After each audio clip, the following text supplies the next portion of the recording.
Aloha, everyone. Welcome back to another Ascension Diaries workshop. It's a pleasure to have you here for another month. Today is May 18th, 2024, and our theme this month is satisfaction. So, what a theme. Honestly, this is year 2 of doing this theme. We are now lapping ourselves and we are grateful to be on the second year of Guardian trainings. And this project has been a great success so far in growing my ability to teach and growing my ability to market and work with other people, do workshops in general. Workshops are very popular at conferences and at festivals and pretty much all these events I've been attending and volunteering at for a very long time. So I wanted to get better at them so I could start offering them in person for people. And I was just sort of finding where I felt more comfortable. So going through all of these different themes helped me sort of, I would say, move through all of the different aspects of myself that wanted to talk and wanted to teach and wanted to also improve on itself. So, with the theme of satisfaction, there is potentially a lot to improve on with our society. And with my background of psychology, sociology, anthropology, ecology, education, this information is very important to us in that field. And knowing how satisfied the average person is in the schools, in the workforce, in the hospitals, on the roads, it's all very important. Hi, guys.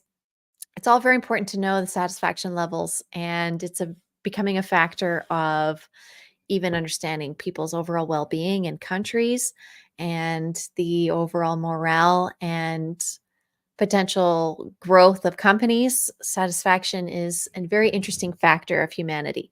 And when it comes to spirituality, I've noticed that satisfaction also takes on a different, I would say, a different composition in itself. So it's been a fascinating topic. I really enjoyed last year's workshop. This year, we're going to instill again this sense of satisfaction within yourself and then potentially others around you with the skills that we may be able to progenitor out from this particular workshop.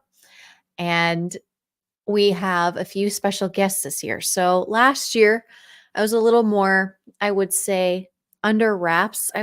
With all of the psychic mediumship that I was working on and doing for clients. And when it became your personal family members and blah, blah, blah, it was easy.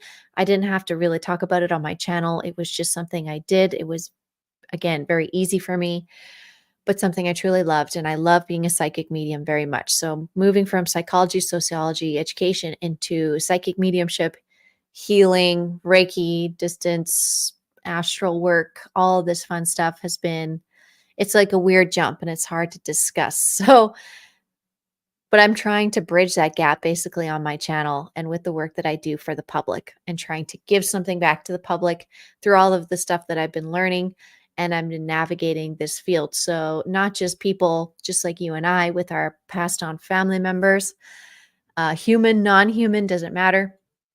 That's who I've been working with. But now it seems like with the Guardian training workshops, every month there's a theme. And now every month there seems to be some sort of celebrity energy that wants to come up and educate with this theme. So it seems like I've just been kind of following the breadcrumbs about what I'm even doing with these workshops and my channel in general. I just go day by day instinctively, post this, post that, talk about this, talk about that. As you've been following me, it's probably been confusing variety of things, and that's fine. It's really all about planting seeds. So whatever sticks, it sticks, and eventually it may be interesting to you. But I may be long gone by then, but it won't matter because at least you heard it once from me and 6 more times from 6 other beings. And finally on that 7th time, your subconscious went ding, I accept this as truth. So I'm just here to just input one of those 7 things, maybe in your understandings of some certain concepts and ideas that have been tried and true, and also that are being presented by these celebrities that genuinely care about humanity, but they also need humanity to care about them because, in a way, they're kind of stuck in a weird liminal space based off of the karma and the things that they had to endure to be popular and famous back when they were. So the people and the beings, because it's not just now people who I know are, most of them are show names. Most of these celebrities are show names. So it's not really their name or who they really are, but they still serviced humanity under that name, and they still have imprinted you or implanted seeds in you with that name. So their names are still important. Their show names are still important. But now there's also beings that don't exist that are stepping forward. And I got validated even multiple times to bring this up. So most fairy tale being that wants to come through for the satisfaction workshop energy, just, and all of this stuff I'm going to say, these are all codes that I've downloaded to help increase your satisfaction levels.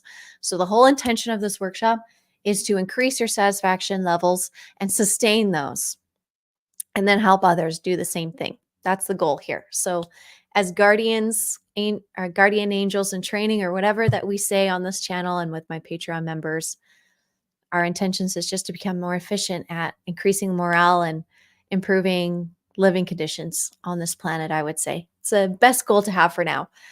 So this fantastical creature that wants to come forward and talk to all of us about satisfaction first is a fairy godmother. The fairy godmother, I would say, energy. And this was depicted in the Disney's Cinderella. And this character and what she was able to do is the codes that I'm going to unlock and kind of bring into this video first for all of you to kind of copy paste those codes, mirror those codes in your life, apply them in your life. So first, the code was definitely that periwinkle blue. That color seems to be very important. The color that's behind me is like a velvet green. This was also very important, but not involved with this character I'm talking about now. But this is another code to help bring forward that satisfaction energy. And this is, a lot of it subconsciously programmed into us. A lot of what satisfies us is actually subconscious programming. So what satisfies us is actually different, most of us, other than your basic needs. Once you get your basic needs covered, I was getting that what satisfies you is very, it's subjective. It's very everybody's own cup of tea, pretty much, is at that point. So it's basically a reflection of your personality, your karma, your DNA, your, it has a lot, actually. It's what satisfies you is actually potentially what your mother and your father, what satisfied them in like a certain combination as you've been born, and your combo of all their personality and so on. So the fairy godmother being the first energy for the satisfaction workshop, I would just like you to, if you've never pictured her, I would like you to maybe engage Cinderella. It's definitely one of the more classic, less high octane versions of Disney for sure. And I know that there's mixed feelings about Disney, but this is the English speaking cultural subconscious seeding and programming that we are going to take and talk about openly, and just like, we're not going to go in, oh, this is bad or this is good. We're just taking everything and the pieces in the collage of our lives, the puzzle of our lives that have come to be now, and use what pieces are dinging me to be of service right now that will help us with our satisfaction. So this is what I got. So I got this fairy godmother character. Look her up. Look at the scene, really ingest what she does for Cinderella. I'm going to summarize it for you guys if you're unfamiliar. So basically, there is a young woman, her father remarries a woman who's horrible. And this woman already has two daughters who are also very horrible.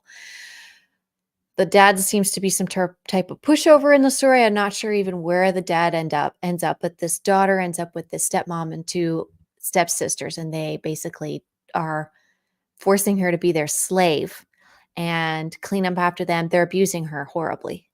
And the kingdom they're in decides to have a ball, and they invite basically all of the able bodies to the castle to have a good time.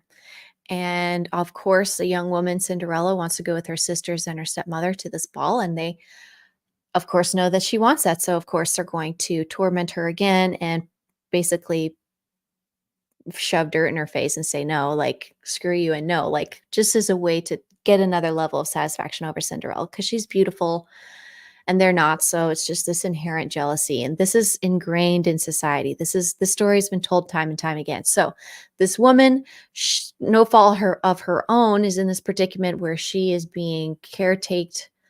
She's basically in a horrible situation. And it seems like basically the universe is against her and she's done nothing wrong. So in comes that mystical surprise. And this is the code. And I hear this a lot, especially with people who are what we considered black pilled, which are people who see everything in the news and use it as a way to prove the theory that we're all going to hell and like the world's going to hell and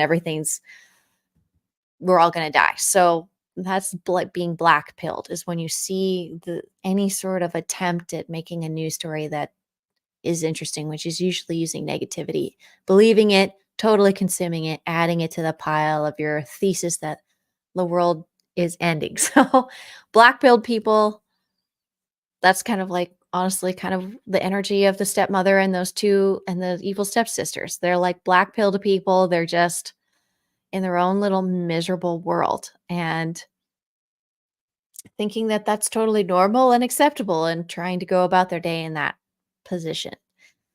Then there's, of course, Cinderella, who, again, in her own innocence, she's just there. And the black-pilled people, they will put out this narrative and tell themselves, I've already seen the future. I've looked into the future. I've seen the patterns. I know how life is going to turn out and I'm checking out. I'm I'm quitting. I'm done. I'm done engaging. I've seen the path. I can tell what's going to happen.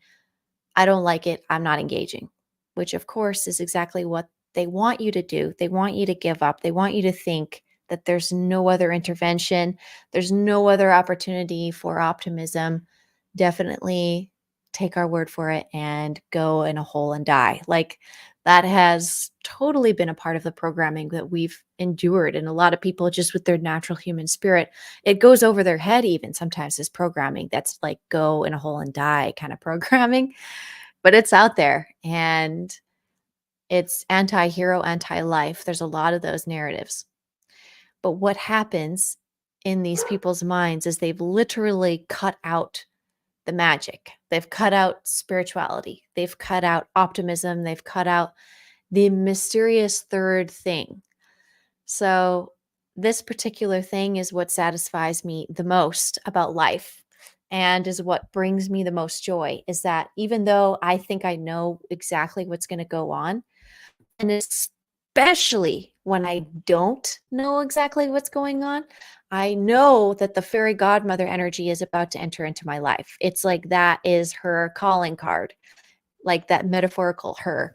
But that sort of energy in your life, it opens up the door for that mystery door number 3. You know what I mean? It will literally manifest in your life. It's the stuff that you cannot predict. It's the stuff that you cannot predict. That is what keeps life going. That's what keeps the world turning. And if you can find satisfaction in that element of our reality, in the fairy godmother moments that must continue happening to all of us, because otherwise we will basically loop in on ourselves and die. Like there has to be these new things that your mind, body, spirit complex cannot predict. And that is what gives me true satisfaction in life, is knowing that that factor is always there. So bringing it back to the fairy godmother, and then we're going into Elvis's energy and Robin Williams's energy. So stay tuned for that. We're going to wrap those guys into this as well. Also, President Lincoln. So I know it's a weird variety pack this month, but it seems like they all had a little something to say. So I'm going to do my best to relay that message. And I've just been basically, this is what I've been getting. This is the effort I put in. So fairy godmother energy. So Cinderella, she's literally being abused. She's been abandoned now, and her family's gone off to the party and she's being left to clean the mansion alone. So what happens? Magic begins to enter in her life, because what other thing can happen? The 3D reality is very set in stone, that the space is almost so solid that it allows this new kind of thing to enter. That's what I've noticed as well, is that the conditions for these factors, these miracles, this fairy godmother to enter into your life, they all kind of do look the same.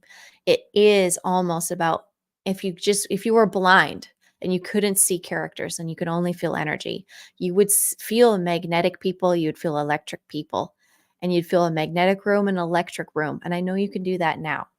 These words are used now to discuss the vibe of a room. We know how to tap into that. And it's moments like when you are stuck and you have nowhere else to go and you're basically not able to move. That's when you've become magnetic. And we did that in my last workshop. And that's when those portals open and basically that's electric can come and meet you into that space.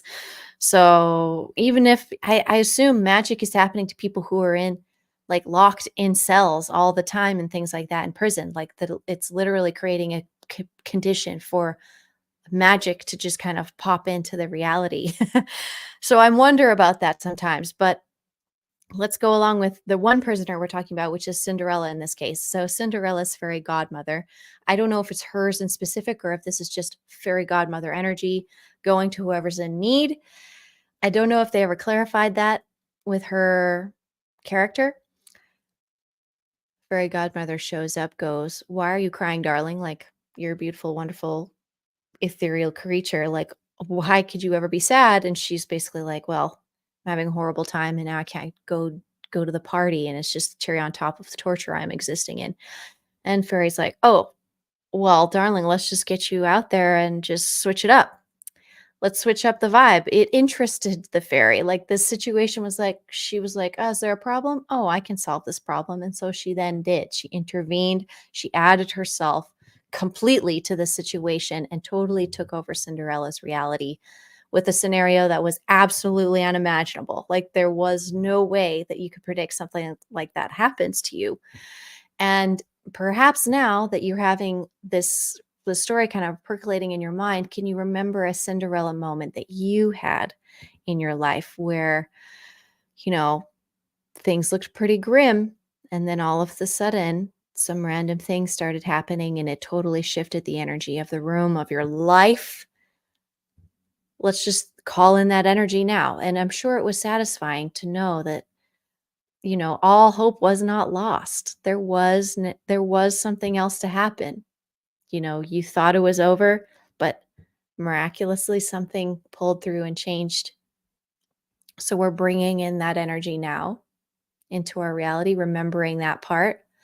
It's almost as if you're activating the DNA that knows how to do this. When I bring it up, and we have like this library of DNA from like 32 billion trillion years or something like that. So I'm just drawing, I'm like, okay, let's pull up this piece of DNA and let's use this a little more because society seems to be needing that a little more. So our society is like Cinderella right now. And you and me are going to become the fairy godmothers and fairy godfathers of this world. That's what we could do with our magic. We are actually in that position of power and will to become and kind of pay forward this fairy godmother vibration. So the fairy godmother also mentions that it's only a 12-hour deal. Like, it wasn't a very long time that Cinderella was getting these resources and this extra help.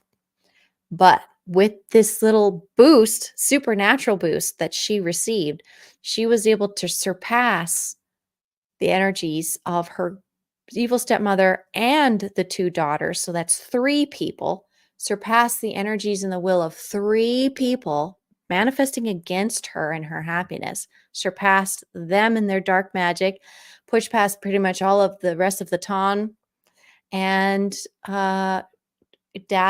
literally dazzle at this ball, turn heads and become basically one of the most celebrated guests at this ball, including winning the attention of the prince that needed to marry.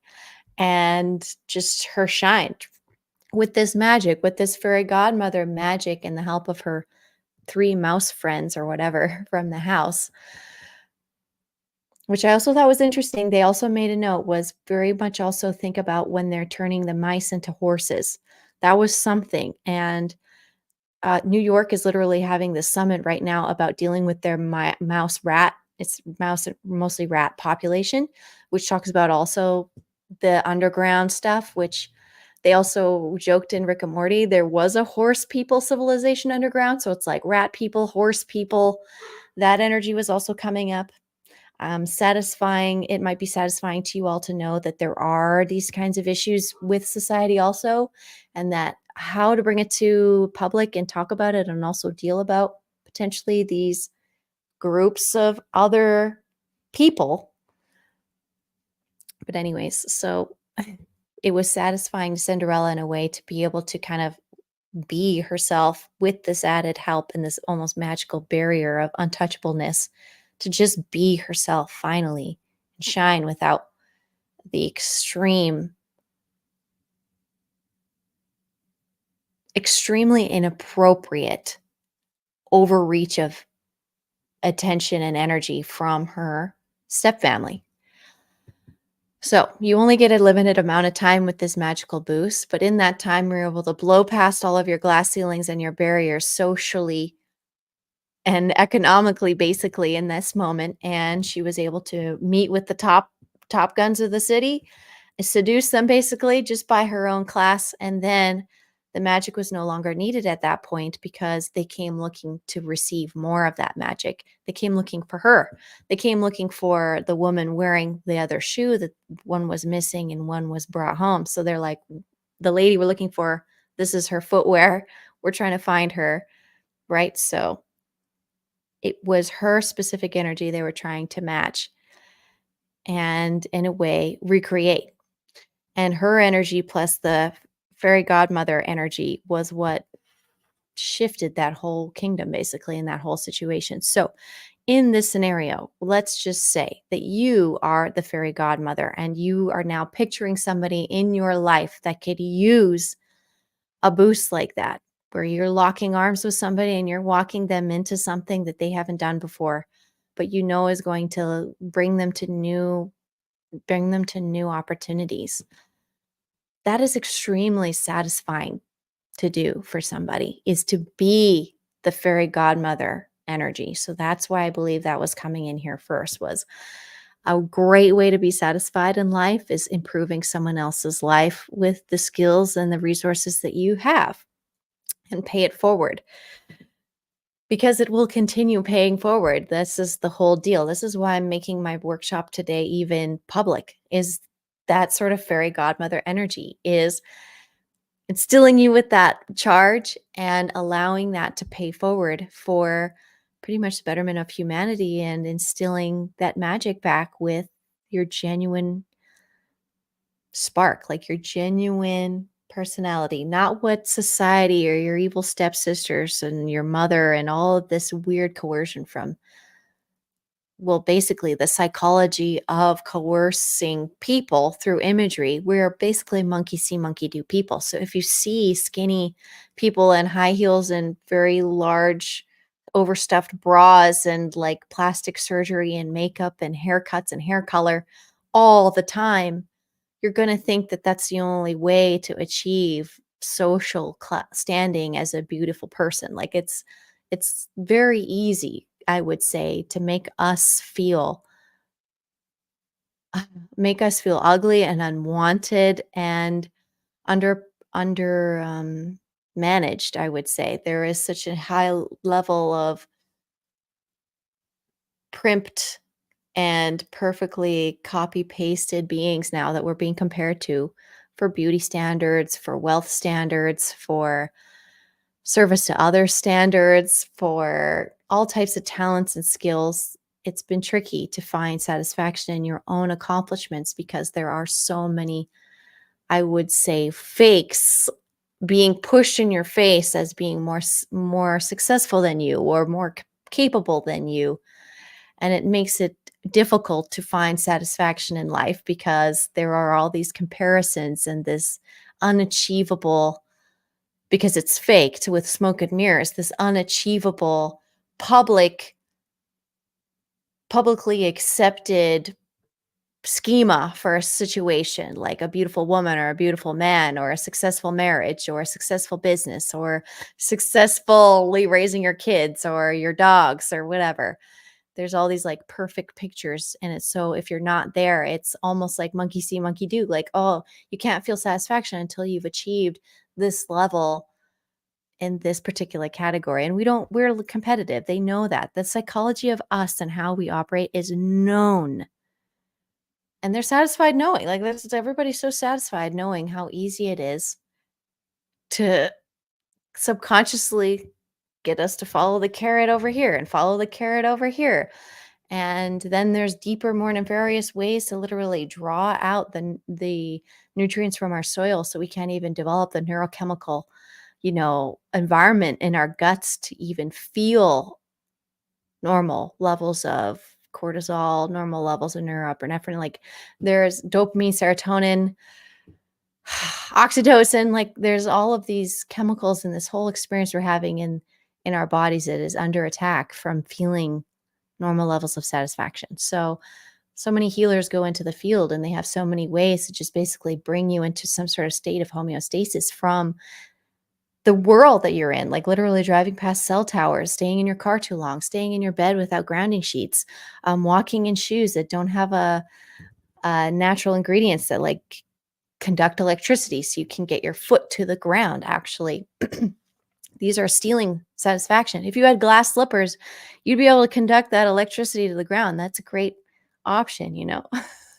So what I'm saying is we are fairy godmothering each other in and through these barriers and these oppressive states that we all kind of deal with. So you may not have a stepmother and stepsisters oppressing you, but you may have a boss, or you may have some other family member or some other friend, somebody who has just decided that they're going to take out their problems on you because you're nicer than, the person that took their problems out on them. That's pretty much humanity in a nutshell. So don't take your problems out on other people. Why don't you fairy godmother something for somebody and actually feel satisfied with your life again and do good? You don't have to keep catching up. You can just start with a good deed done forward and wear periwinkle blue while you're at it and have a wand and sing a song. Bippity boppity boo. You know what I'm saying? Like, just make it fun. Make someone's life easier with your fairy godmother energy this May. This is your challenge. This is the workshop, literally. This isn't just me, Alexis, talking. I want you to do these things. And in every workshop, I encourage you to do at least one thing for your betterment. And it's a physical activity. So this is your job. You have to carry forward fairy godmother energy. And that is going to bring greater satisfaction to you and this world this month. So please and thank you. Do that for me.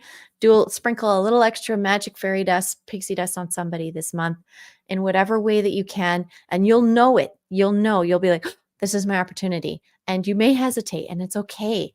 It's okay, because doing something the first time can be hard. I hesitate and do stuff like that all the time. I hesitate and then I'm like, and then I do it anyways. And I turn back and I turn around and I follow through, like if I really need to.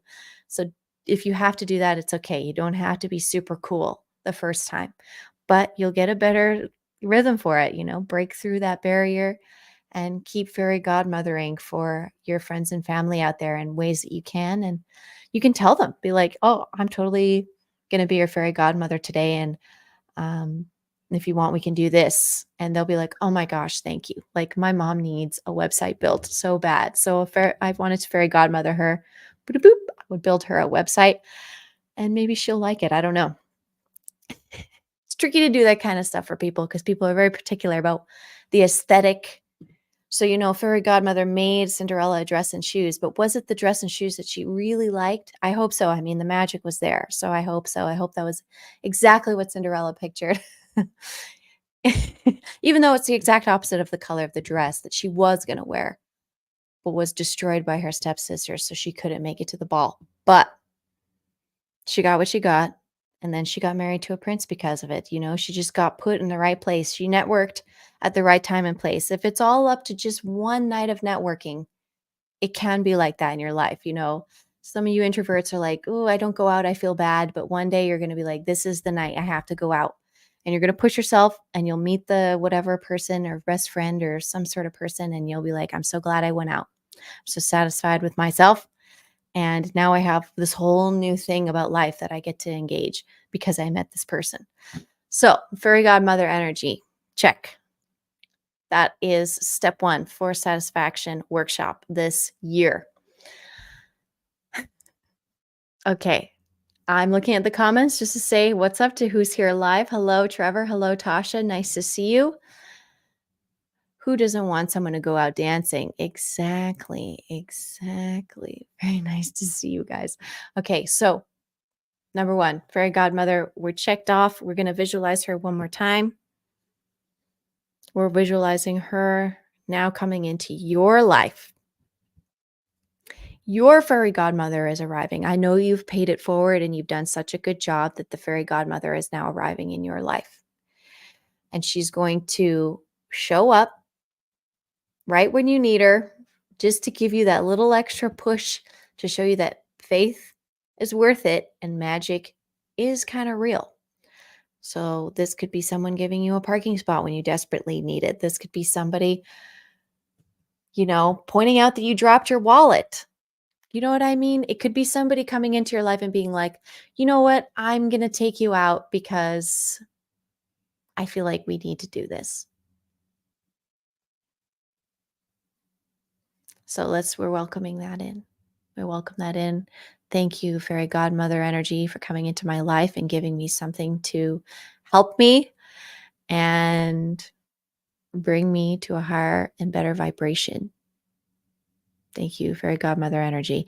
And it's funny because Jupiter and Uranus, the sun and Venus and Mercury are all kind of hanging out in the same spot in the sun right now, somewhat. And today there was actually an alert after I had mentioned the fairy godmother was a part of the energy of today and about of this workshop for satisfaction. I didn't understand why fully. But then literally my alerts for my astrology app to tell me that Jupiter and Uranus had Kazimi'd was saying literally fairy godmother energy. And I was just stunned. I was like, is the person from this app following my blog? Like, it was one of those moments, like, is this for me, or was that just, should I reach out to them, be like, hey, did you see me post about that today? It was one of those, like, stunned. And I've noticed that happening now a few times with this app where it's uncanny. But hey, that could literally just be coincidental, and I'm just in alignment, which is great because it gives me the confidence to show up and do these workshops and actually deliver this information and try, show up and do my best and see what comes of it. And I hope that that fairy godmother energy is really going to come into your life. And if you just start seeing sparkles of periwinkle blue, like she's around, make your wishes. Speak out loud right now. This is a recording for some people. If you need a pause, this is the time, and just say out loud to completion everything that would make your wishes come true right now. It's going to be different for everybody, but pause this video, or just let's take a moment of silence for all of you and your dreams. And I'm just sending the fairy godmother to you right now through my heart.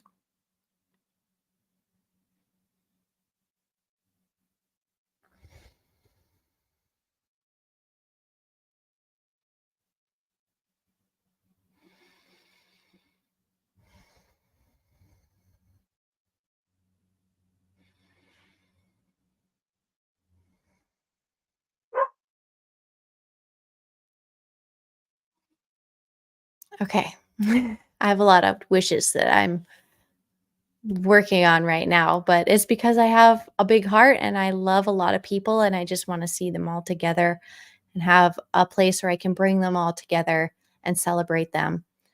Because that's what life's all about for me. That's what brings me the deepest level of satisfaction is knowing that my people are together and that I get to just soak them up for as many minutes of this life as I can.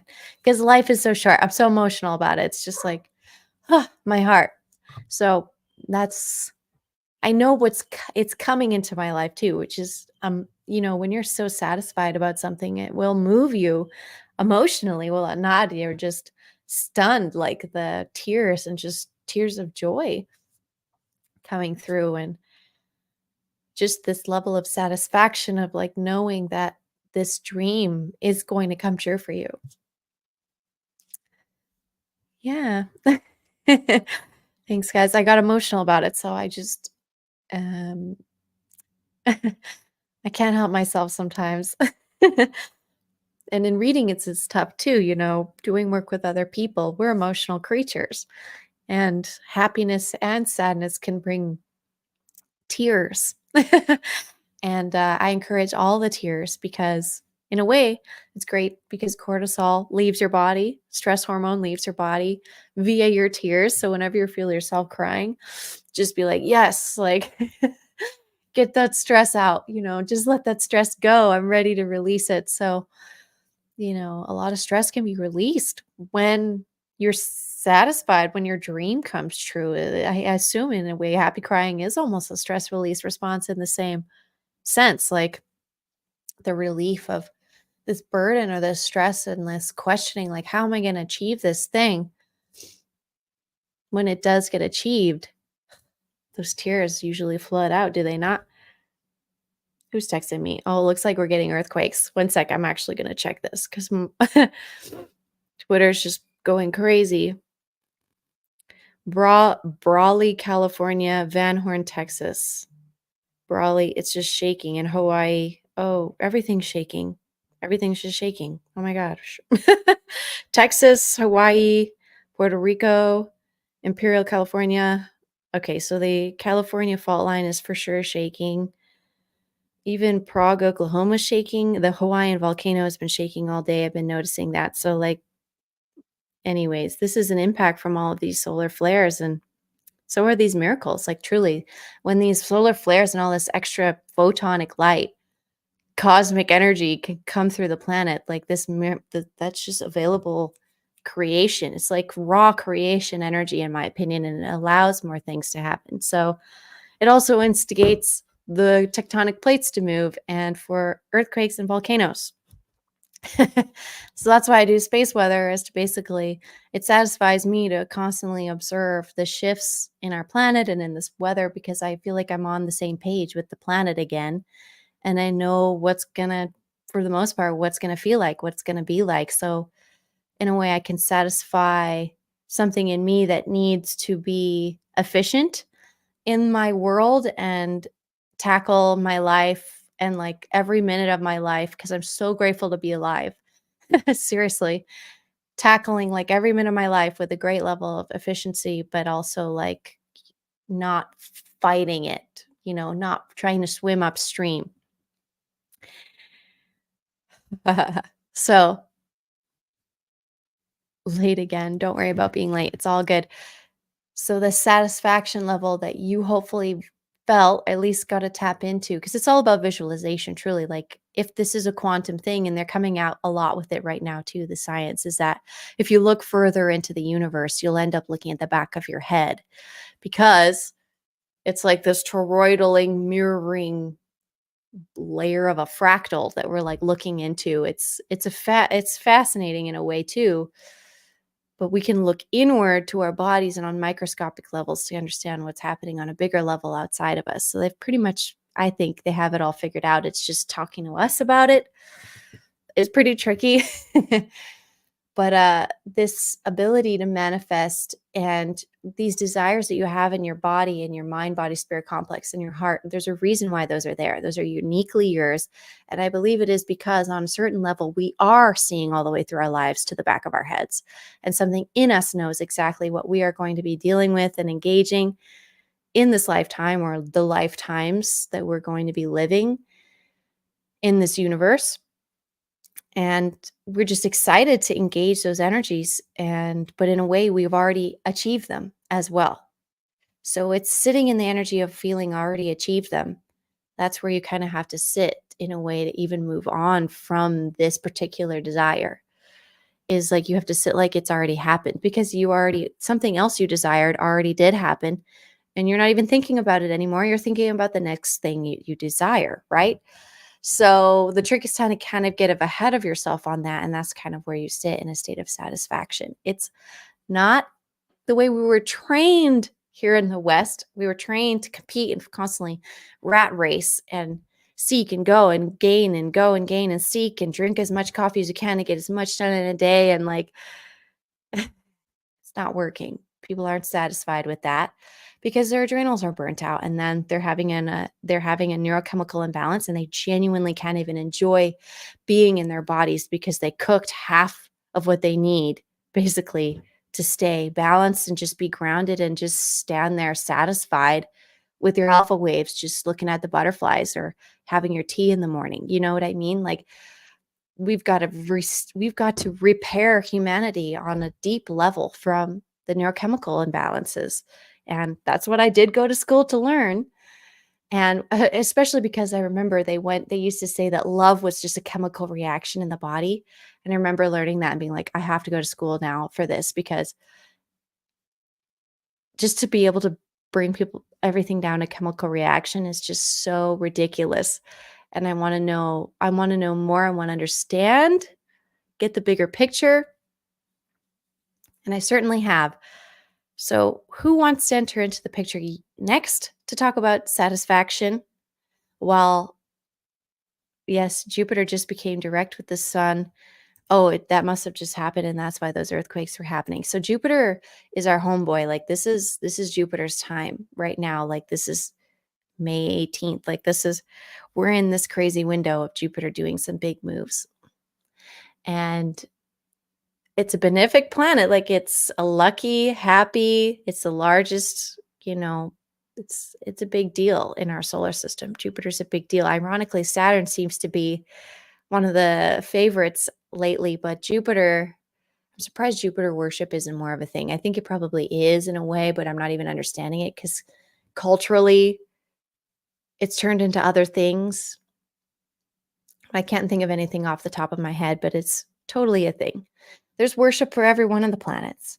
But guess what? There's all those planets are dancing together, so it's just easier to worship everything. It's easier to just be like, all is one, and I love it. It's so much easier to do it that way. Okay. And something I've found, it also makes it easier to kind of skip past the drama of the fourth density and like the astral plane,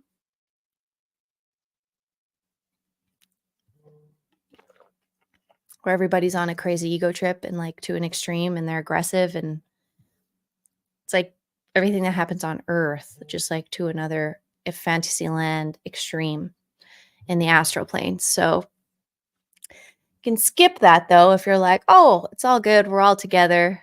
Everything's just me. So that's kind of boring now. And you're like, okay, you're not entertained by the drama because you're seeing through it all. Like the veil of forgetting has gone away. You remember that we're all together. And that is also a very satisfying factor. So you can enjoy literally the success of everything and every single thing around you. You can personally enjoy the success of, because you know you're a piece of it. So that's very satisfying as well. It's all about kind of making yourself the entire thing and enjoying that and claiming that as a piece of art. Be like, okay, this is my piece of art, but there are some things that I do want to change in this, so I can actively participate in changing those things to make this piece of art look beautiful to me and my understanding of beauty. All 8 billion of us are hopefully kind of doing that right now, but then there's all the other beings out there who are participating in that too. So big crowd of beings participating and trying to find a satisfying homeostasis, I would say, in all the realms. So who's tapping in from? So we tapped into, I would say, what is the realm where the fairy godmother lives? Like, that is almost like,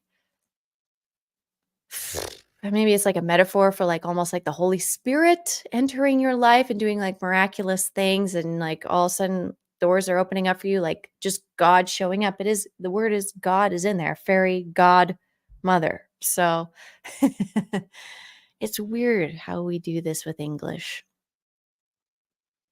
It is funny. So we have that energy coming in.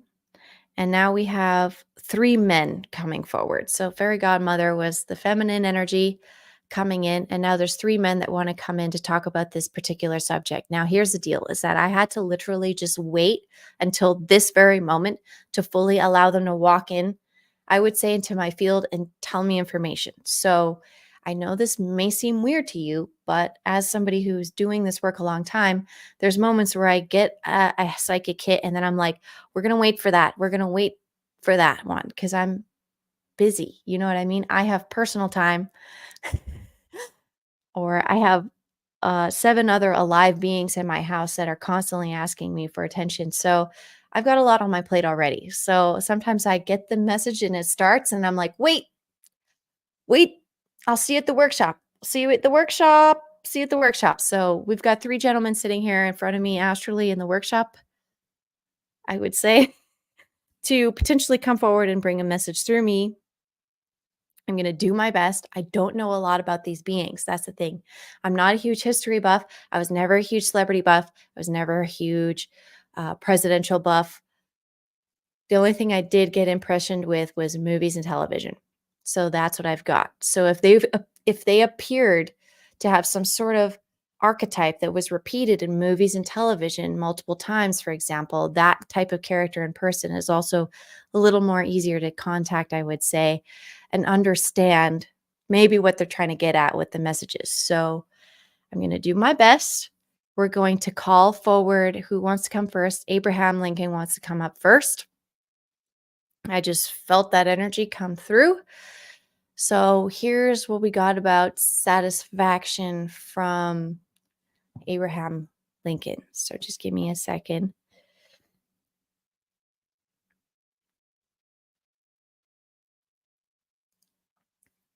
Okay. Okay. I have no idea if he's ever said this, but I'm going to start it like this, and you guys are going to maybe roll your eyes. But here we go. My fellow Americans, I'm coming here today to speak with you about, of course, this very important topic of satisfaction, but not only satisfaction. I'm going to piggyback a few more things about this nation and what's happening right now in the current history. As many of you are aware, we are at a crossroads with the old story about what presidents are and what politics are and what I am and what I was and what I represent. And all of that is changing right now in a major way. And it is up to you actually how much of a change it's going to be, because if if you are more comfortable and able, the changes are going to happen faster. So, with this being said, you have a choice, and that's what I'm presenting with you, or I'm presenting you with Alexis's help, and of course, the help of many others who are open to hear me and my peers in this realm and of this layer of earth that are constantly here helping because of karmic and just genuine, like deep love for the spirit of earth and of humanity and so on. So I keep showing her the Lincoln Memorial. This particular monument in this building is very important to the grid and is going to continue being important. She did a video recently, and it was the spring summer review video. Was a live stream she did on her channel. I mean Alexis. She spoke about me in there as well, but she also spoke about an episode of a controversial show called Rick and Morty that discussed again what was underneath the Lincoln Memorial. Sorry, I'm just getting like tinges. Okay. I'm not going to go into what's underneath the memorial in this video because Alexis needs to stay in a certain level of acceptability on YouTube and so on. And there is a goal for that. Some people are a little bit more tiptoeing the line in order to stay on these platforms longer. And this is in a way a filibuster, what we used to call. It's like a filibuster, but I digress. Continuing on with the notes. This particular location and this monument, again, is very important. She recently posted a picture of when it was built and how there was literally like nothing around it. It is one of those buildings that must be considered. I'm hearing this over and over. And this is the old energy. This is the old world. Again, you know things about what they call Tartaria. This is in that realm and in that vein. This information is very important because we are bridging galactic, like basically galactic teams and galactic storylines into your fiction, nonfiction, your entire societal structure. Again, those strings were never really gone, but there was almost like a ceiling breaking those strings that is no longer really there. And you were able to see when that ceiling is starting to break down, when the aurora starts getting very complicated in color and in its lasting. You know, the aurora borealis was lasting for a very long time. It was on for honestly like around like low key and to high levels and low levels for a few weeks. And this ability to actually kind of weaken the protective layer around Earth allowed actually some more of these new energies, this exotic energy, to kind of come in and give these, in a way, fairy godmother energies to our realm. And there was new miraculous things that happened that had not been able to happen before. And this will keep happening. Whenever you see the aurora, it's a sign that that's going to happen. And it's a sign also to think about these structures and these buildings and these historical figures and what they did on these buildings, what they did on and in these buildings and structures. All of it makes perfect sense to those who kind of are tapped into what we call grid working and understanding the electromagnetic grid of the earth and how it conducts energy, including the ether, which is a few feet up, and what all those antennas and all those buildings were kind of capturing. But I mean, this is me, Alexa, speaking. I don't believe I saw any antenna on top of the Lincoln Memorial, but maybe there is some now. But in the picture, I didn't see any. It was a different shape. It was almost a little Greek. And Greek energy keeps coming up for sure. So look into Greece and the connection between Lincoln Memorial and Greece, the Pantheon. Okay, so Lincoln's message is basically like stay on top of things, is what I'm getting. This is not over, and this is not a time to be lazy and think that other people are taking care of you. If more now than ever that there is a surge of intelligence that is in the civilian population. The civilian population has an edge, and they are outsmarting and outwitting the old system, because it's the live grid, not the stationary grid, which these buildings are. They're like a stationary grid, but the human beings, your crystalline consciousness is the living grid. It's like water. So watch where you're flowing your water and figure out where you want to flow it next to create literal human change, to lift the morale and vibration of the places on and around Earth that need it. Do not ignore the calls like the fairy godmother went in. Do not ignore the calls for help and do what you can. And go visit the places that you believe that will bring you some more wisdom and perspective on the class of beings that are going away, but what they left behind that can still be used, like these structures. So for right now, I'm seeing a very gaunt, skinny, long face. It doesn't appear to be a human face, is what I'm seeing in my eye as well. Like it's inhuman. The skinniness of his face, it's inhuman. It is not a human being that I'm looking at.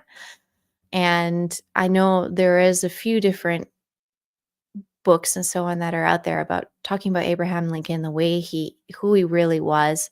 I read in the Law of One that he was a walk-in being, so there was two souls in that body at one, one left and one took over. And one left and one took over. One of them might have been this being I'm looking at, who clearly is not, in a way, looks like almost like a, have you seen the Lorax? You know the Lorax from Dr. Seuss? It's giving me Lorax mixed with stick bug from A Bug's Life. And I know that's very weird, but it's like the thinness, but there's still like almost a Lorax's little face on there instead of like a stick bug face.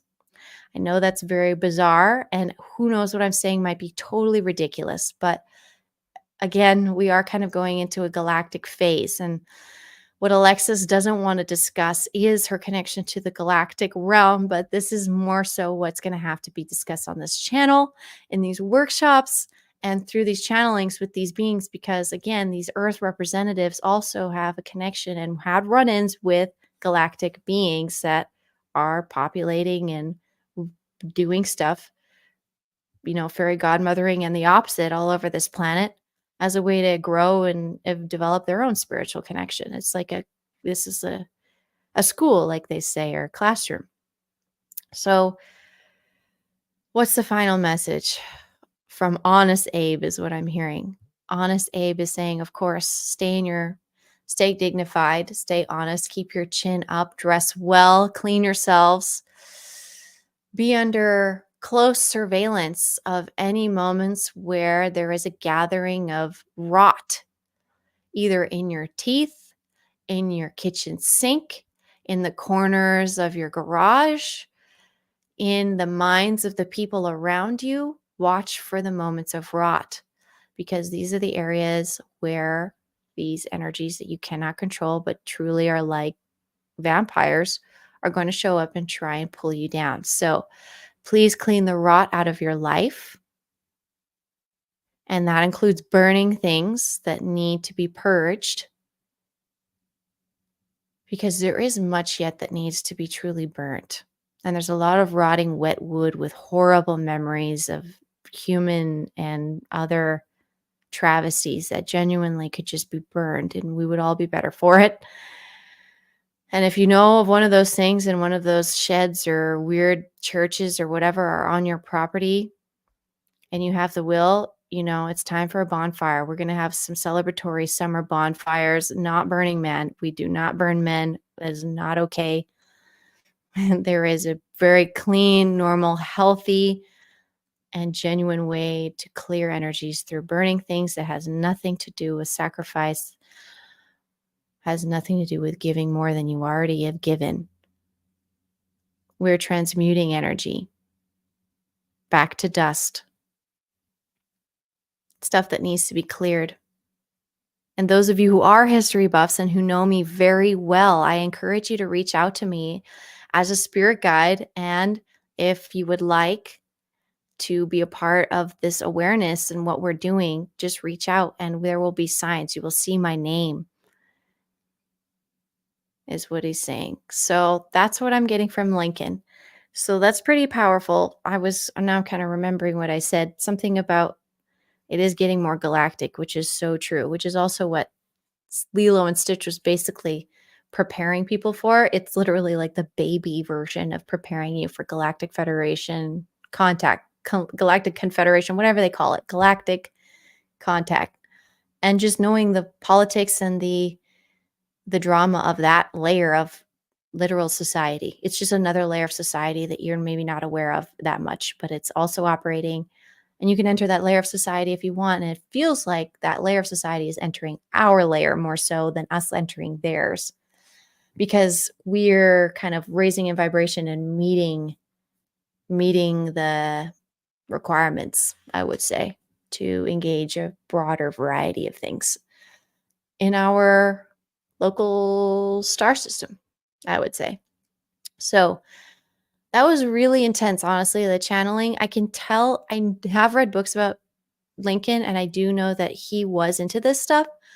I don't know which version of him. I think maybe even both versions of him, which would make sense. The version he was before he, maybe brought in another soul to help him out, definitely would have known about this, in my opinion, to be able to do something like that and carry on, I don't know, and be successful. I mean, the guy was pretty successful. I don't see anybody who's that upset about Lincoln and what he did.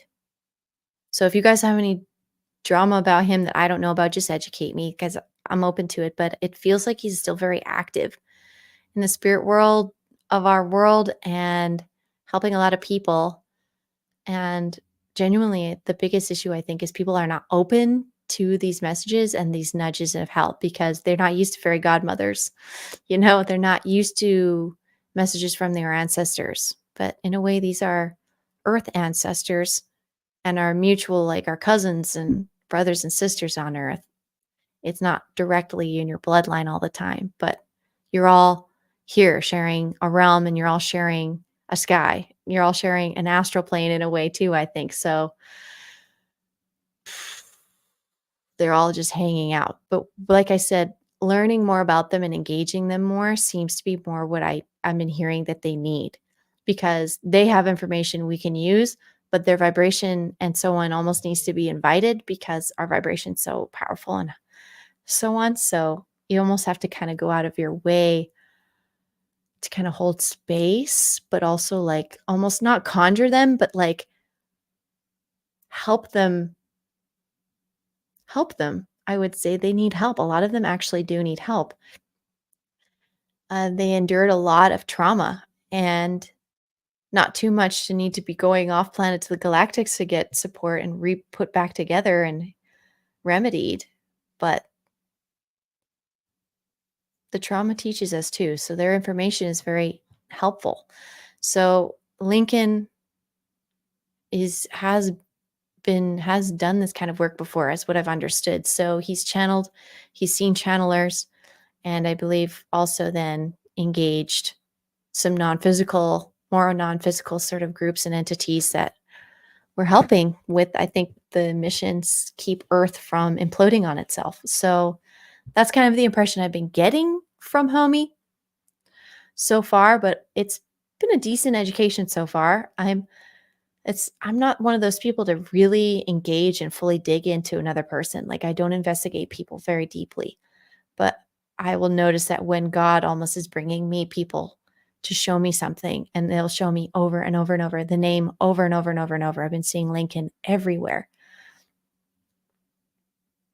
Elvis is the next one that has been everywhere.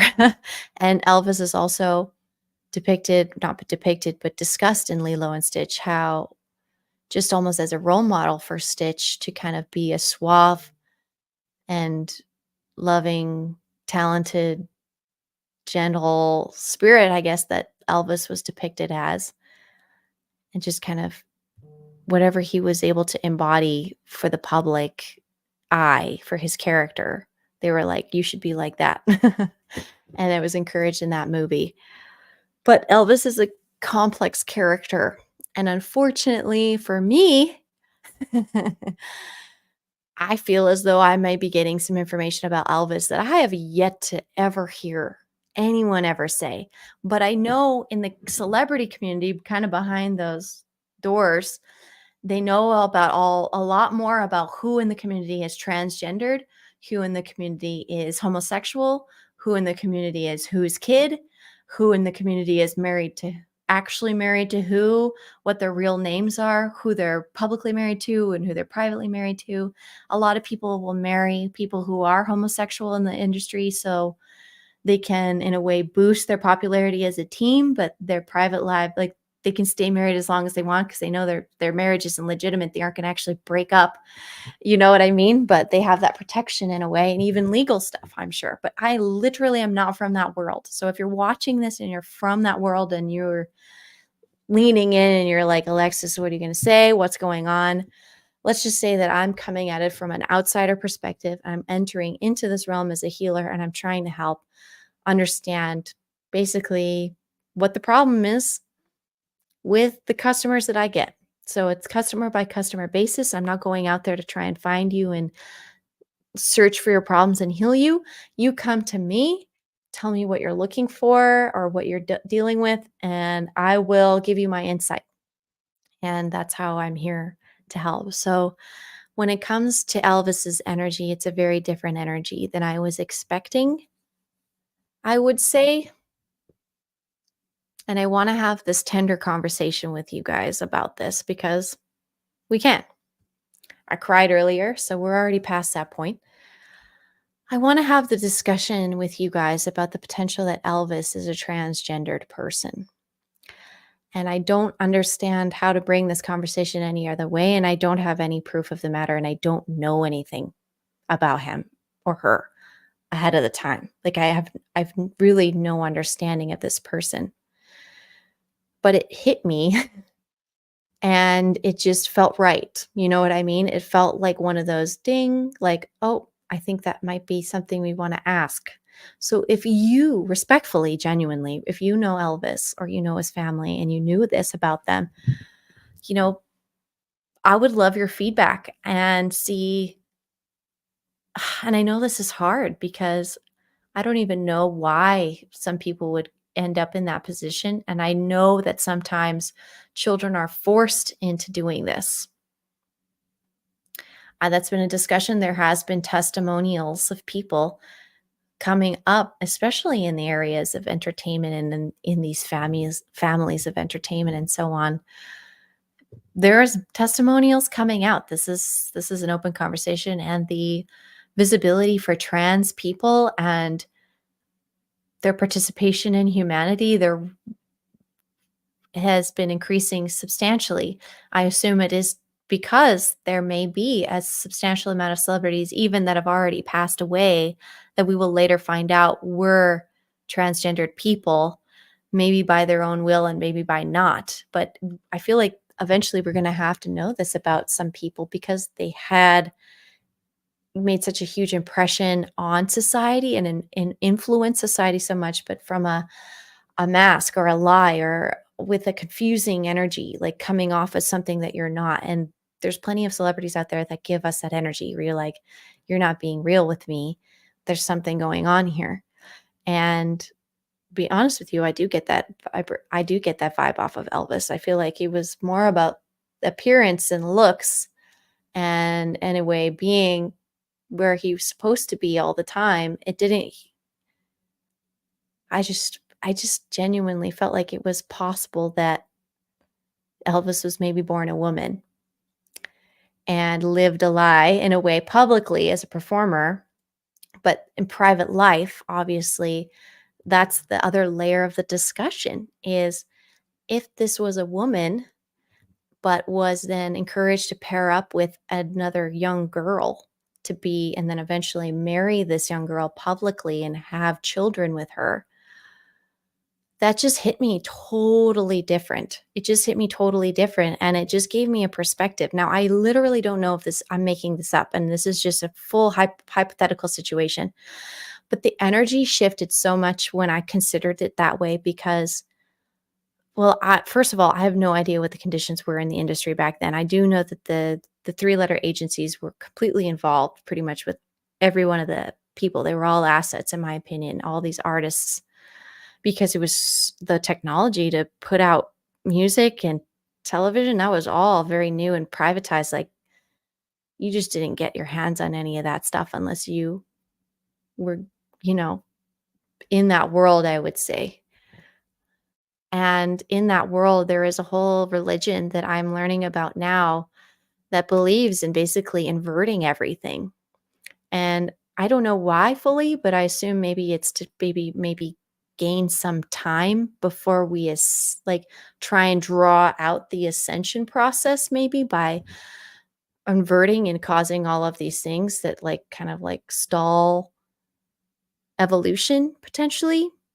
And maybe it's the religion of stalling evolution to prolong life. I'm not sure. Like I don't know. I have never asked anybody and I've never been taught this particular religious view, but I've been trying to understand it. And literally so many people in this industry were pulled into this sort of idea and mindset that so much of society and entertainment has this underlying message. So it's really important to know who everyone really was and what they were really telling us. So, totally different perspective. If you can imagine exercise, again, that Elvis was forced to be a man, but was a woman, forced to perform as a man, but was a woman, forced to potentially take a wife as a man, but was a woman. But if they were both women, then that might have been a totally different and much safer environment for that girl who was probably also in those families and in that religion.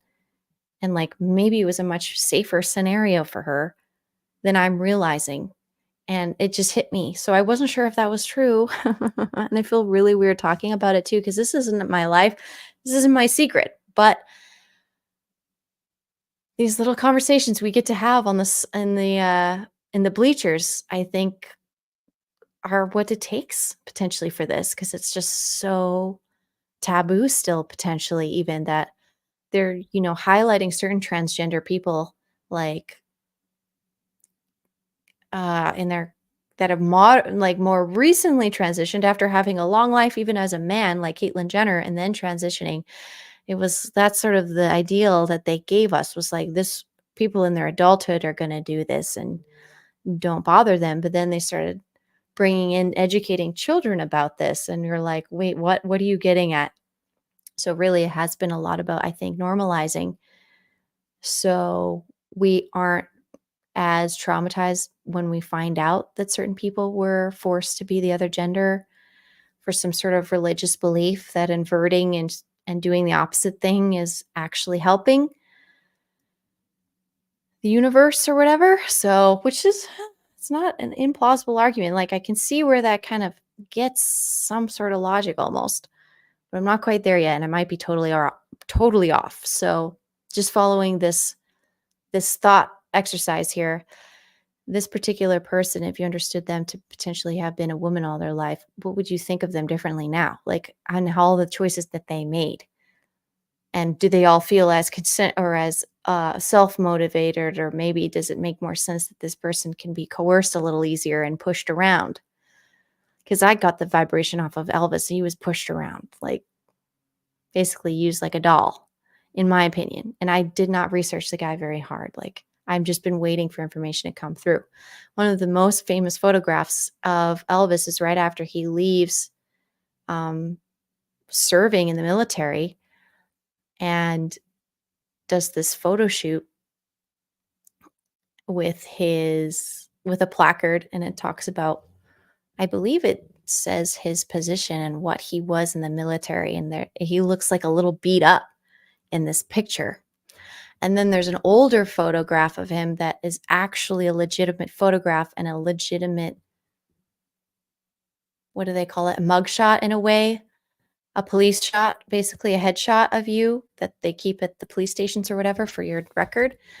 They took a shot of them then to go visit Nixon, President Nixon. So that's, again, also trafficking celebrities to higher paying clients and so on. That's another conversation to come up with. That point was kind of, that was dinging me there. It was like, oh, but there's one little proof of them taking photographs and taking Elvis's information to be able to bring him towards and in front of the President Nixon. So that was something that was dinging me too. So with Elvis's stuff, that was a major one. Like, this person needs help. This spirit is calling for help. So in a way, this is who we're going to be fairy godmothering for. I don't believe in a way that Elvis is coming to us to offer us this great amount of wisdom. It's more like, know my story, figure out who I really was and what I dealt with, and learn. Like, don't just allow these people who got their identity stolen and became puppets to remain that way. Like, learn what happened to them, and it will help not only defend your children from a similar fate, from being put into show business and coerced, put into politics and coerced, put into schooling and coerced, even when it comes to the gender and the sex you're born with. And when I went to school medically, they didn't even speak about transgenders the same way. They talked about intersex beings, and they don't even use that term anymore. I haven't seen it, but in the textbooks they were trying to discuss this. Was there is a certain population of people, usually this is caused by some sort of genetic issue or like some sort of abnormalities, honestly, where there are beings that are born with a mix of male and female organs. And the intersex beings, again, potentially a mutated child that's was having issues with development and has now developed improperly.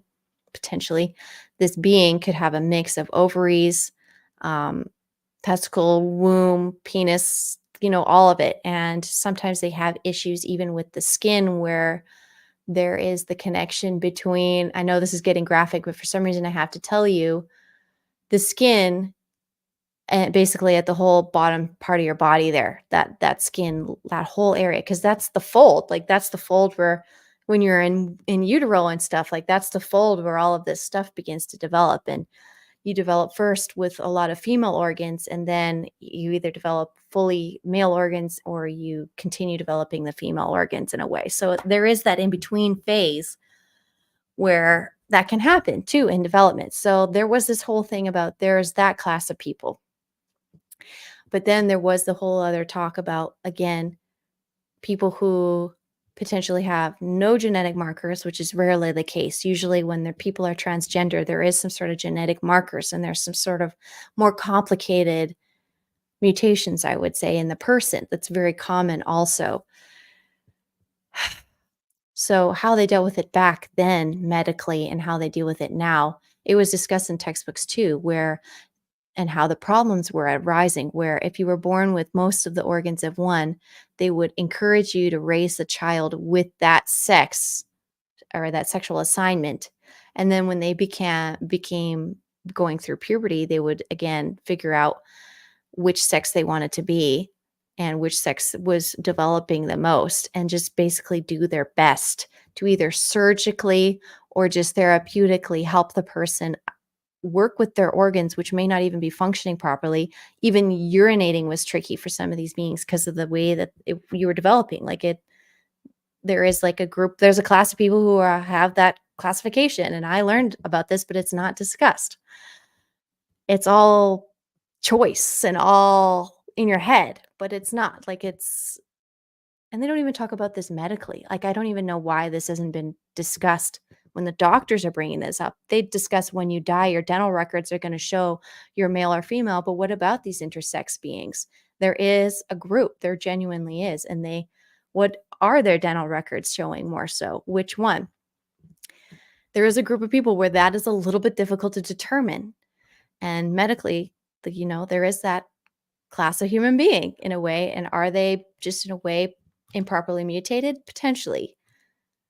But they're still there and they're still here for a human experience and whatever it is that they are. And in a way, they chose a secret third option and decided, I'm not going to be put in category A, category B. I'm going to do category C, and I'm going to start new trends. I'm going to do different things. And that's my soul's choice. And a lot of those people grow up and they adjust and they figure it out, and they call them shamans. They call them two-spirit.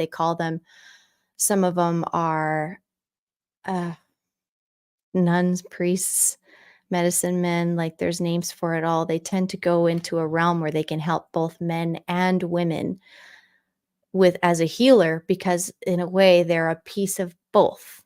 They kind of have that mix of both, so they can relate to both easier, which is, I assume, why they end up in that position, and why a spirit may end up picking a body like that, because they have such a good balance of both male and female energy. Now, when it comes to Elvis's energy, I'm not getting the impression that in a way consciously came into the world to have this happen for like a spiritual reason. It was more, I would say it was more like matter of fact, more 3D, more corporeal, and more psychological and emotional for her. And now there's like repercussions of that, and that there needs to be like this discussion. So maybe, who knows, like in this decade, we may get the documentary talking about how Elvis was born a woman. Like, literally, I'm getting that impression that that might happen, and it won't just be him. Who knows? Like, they could make the documentary more efficient if they just did like 50 historical figures that were actually women forced to be men, or the opposite, which similarly could be very true. And I believe is maybe something that we are going to have to know more. And as we become more conscious, it's very hard to like hide that information from us, because it's just written all over the walls everywhere. All the secrets, everything will come to the light.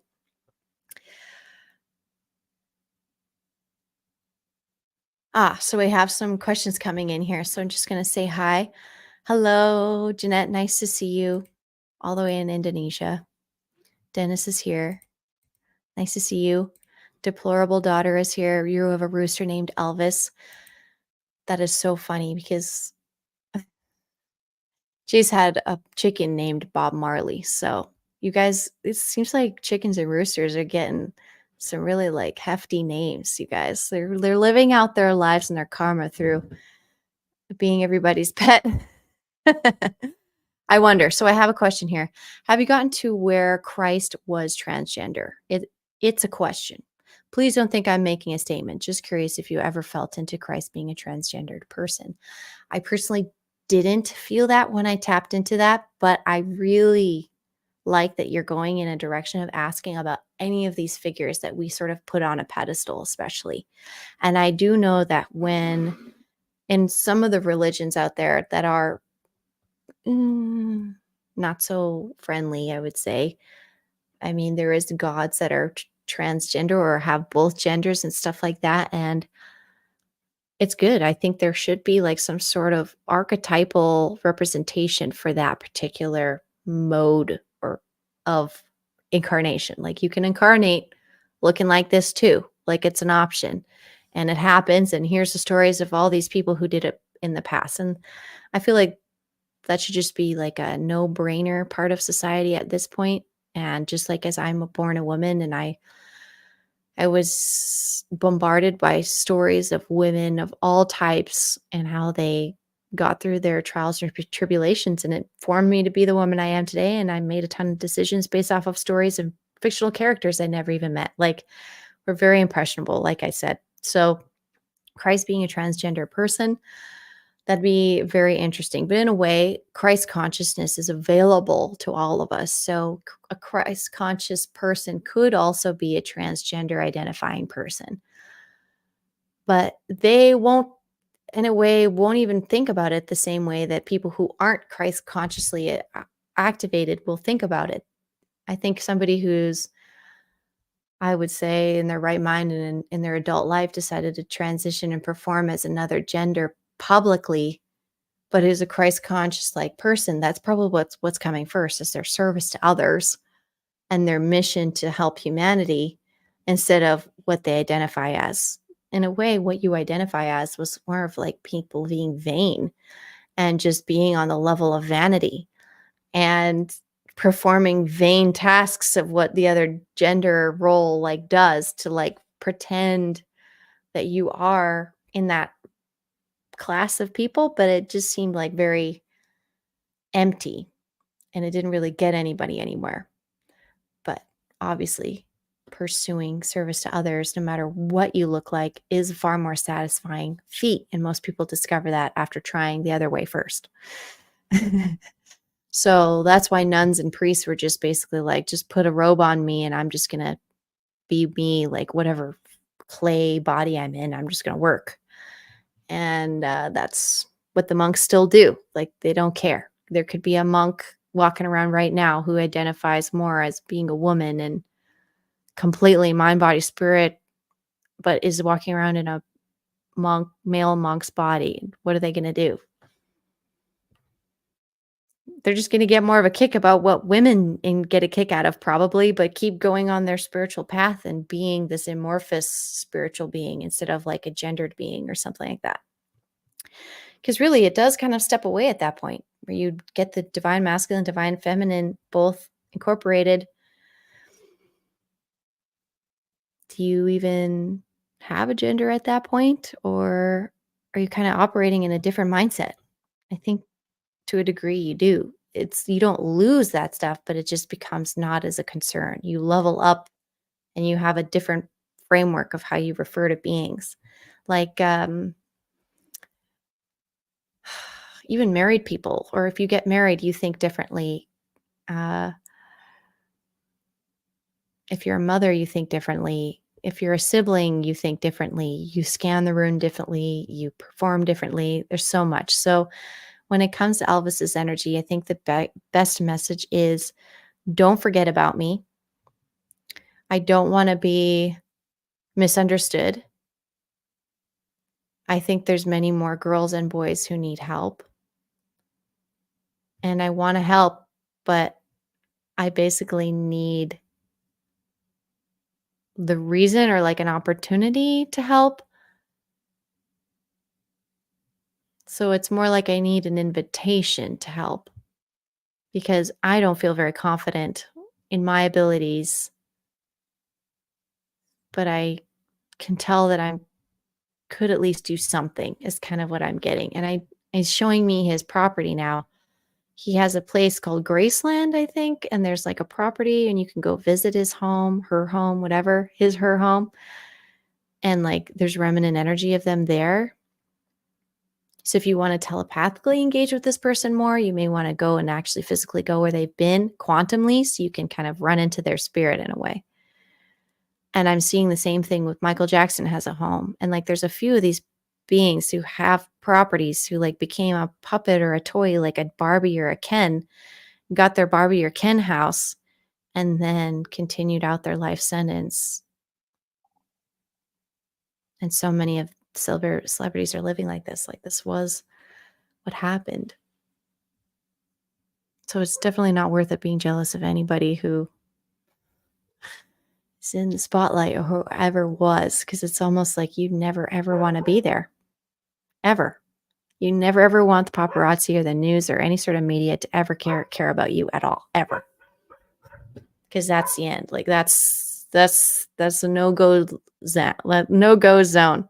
And now one thing I did get was that the Gen Z, especially, and millennials, but millennials are kind of like, they're like the muscle, and the Gen Z are like the new managers or something. I can't figure it out, but the Gen Zs are basically taking over from the inside. And so they're all hiring themselves into like the local news and all of these companies and so on. And they're taking over the editing, they're taking over the filming, they're taking over all of it. They're learning from the old group, the old guard.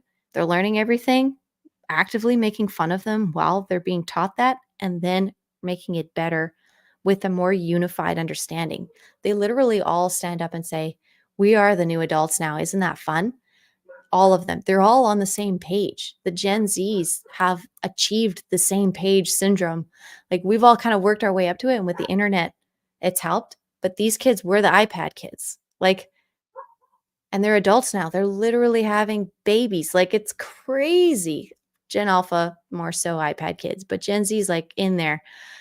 They're having kids now. Like it's insane. So basically, there's a new layer of management obviously stepping in and taking over with glee and with this unified idea that they are Gen Z and they know what they are and they are in it together to make this world a fun place again, and totally transparent, no BS, and everybody's being respected for what they present as, and no one's forcing anyone to do anything they're uncomfortable with either. It's very interesting. So I'm going to read the comments now. Thank you again, Infinite Faith, for your input. That was fantastic.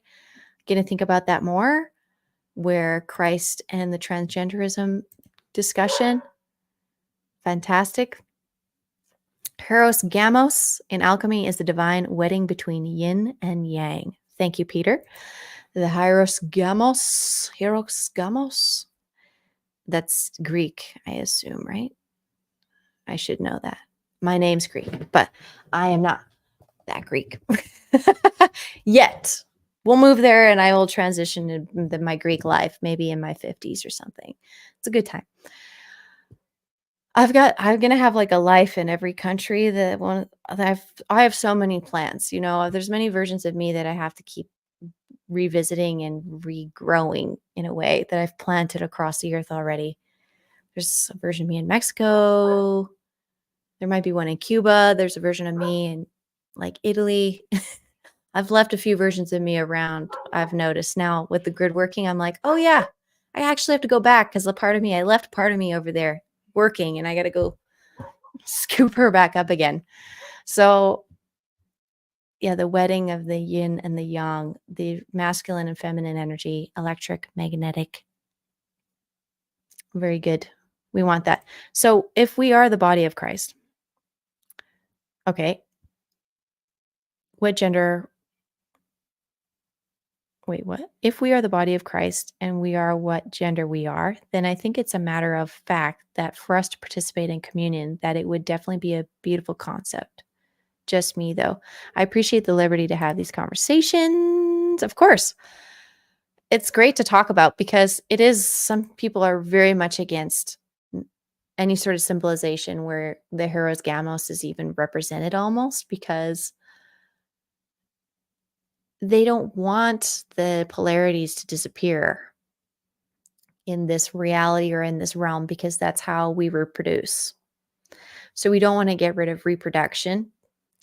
I think reproduction is one thing that is so very much, what's the word, treasured about our humanity, about our vessels, about humans. My dog is very excited as well. I don't know if you've heard him, but he's on one. He's got some codes to add to this workshop. I don't know what he's upset about. I can't go check on him right now, but hopefully it's all right. The combination of these energies and finding that union within, though, is kind of how you realign with yourself and become responsible for yourself, I would say, is you do the Hieros Gamma sort of idea, is that in a way you are your father and you are your mother. It is true. You are your father and you are your mother. In a way, you are a combination of the two sexes and the two genders to be born.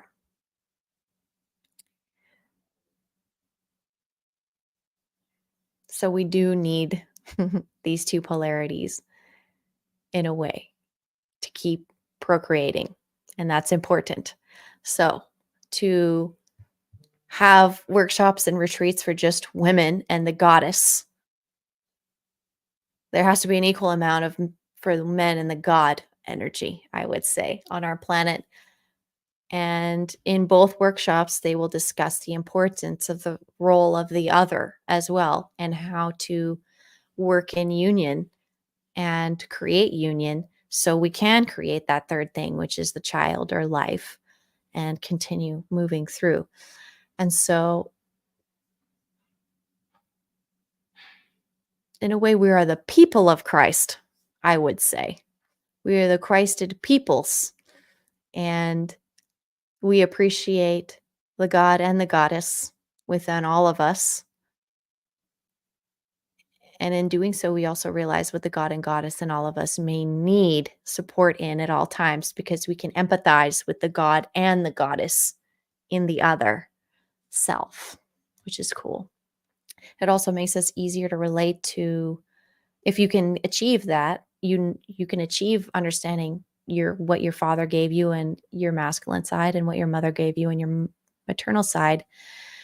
Becoming a galactic citizen, I believe, is a lot easier at that point, because then you'll also realize, oh, this being has more masculine energy and relates more to my father, or my father's side, or the masculine side. So that's how I may socially approach this being in order to connect and match energy frequency. But we have that flexibility to match energy frequency with somebody in a deep feminine energy. But those beings would struggle to talk to each other. So we, in our way, can create this bridge or be this intermediary if we can balance our father and mother energy, in my opinion. And I believe that's why there's other civilizations kind of hanging out around here, because they're constantly working to kind of find that homeostasis, or else there is a disconnection that's formed.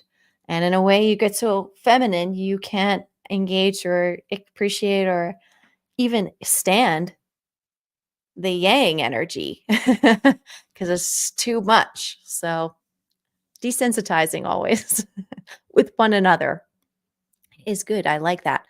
And that, I don't know if that was what was happening with Elvis, which was interesting. And women falling all over themselves for Elvis and him not even really being phased is so what I would imagine a woman in drag would be able to do.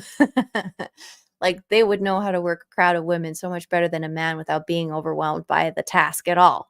You know what I mean? And that may be another reason why they do it like that. So you aren't distracted and you can deliver and not just be taken over by your hormones or whatever. They really need you to work hard. I'll put you in a position where you won't be distracted. I don't know. Okay, here we go. I've got another question. If we develop the opposite sex psychologically, anima or animus, we become more whole and we can have better relationships. We don't have to search for this opposite psychology in our partner. Right. becoming whole in yourself as a whole entire being. You got the whole package. Means that you don't need anything from anyone else to feel fulfilled or satisfied. You could just wander around and show up in any room and give your little bit and politely take bits from other people and be on your merry way. That's kind of like the perfect self-actualization where you're not reliant on other beings. You're not hiding yourself amongst other beings. You're showing up. So, oh, we've got another question. Do you think the Mexican flag colors and Palestine flag colors being green and red represent polarized times we are in? The masculine and feminine being Mars, red, and Venus is green. Well, I've got a lot of green behind me. We also, this is funny because your point's making me think about the Christmas colors, I'll be honest with you, and how like off-putting those are, I would say. But the berries that grow on the green evergreens, there is a little bit of a mix of red and green in nature for sure because they stand out. So the red berries is what the plant truly wants to highlight because that's how it spreads its seed, right? But these dark subtle green leaves is just a way to absorb all that energy and then create this one little red berry and send it out. So a lot of feminine energy with all those green leaves and then those few berries at a very particular time of year just to get that masculine energy out there, I would say is kind of like that comparison of what I'm getting at with those energies. So I would say that for sure the colors of on the flags were all meant to subconsciously program some sort of agenda for each sort of country. And the Roman Empire and all of that is meant to be changing right now. So I assume our borders and all the countries and how we know them are going to continue changing. And we just have to be like, we just have to let that go. We just have to be loose because really we want the whole planet to have one passport. We have Earth passport because we're going to be going back and forth to the moon, back and forth to, I don't know, whatever other planet they think is actually interesting for us to go back and forth to. But our passport's going to be planetarily, not countrywide, in my opinion. So, and we're the rainbow of colors here on this earth, not just green and red, for example.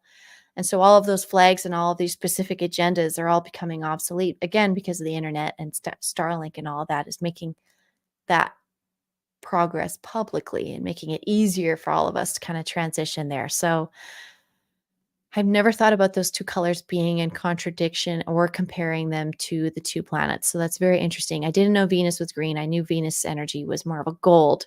So that's cool too. So that's something I'm going to think about more. Definitely Mars makes sense with red.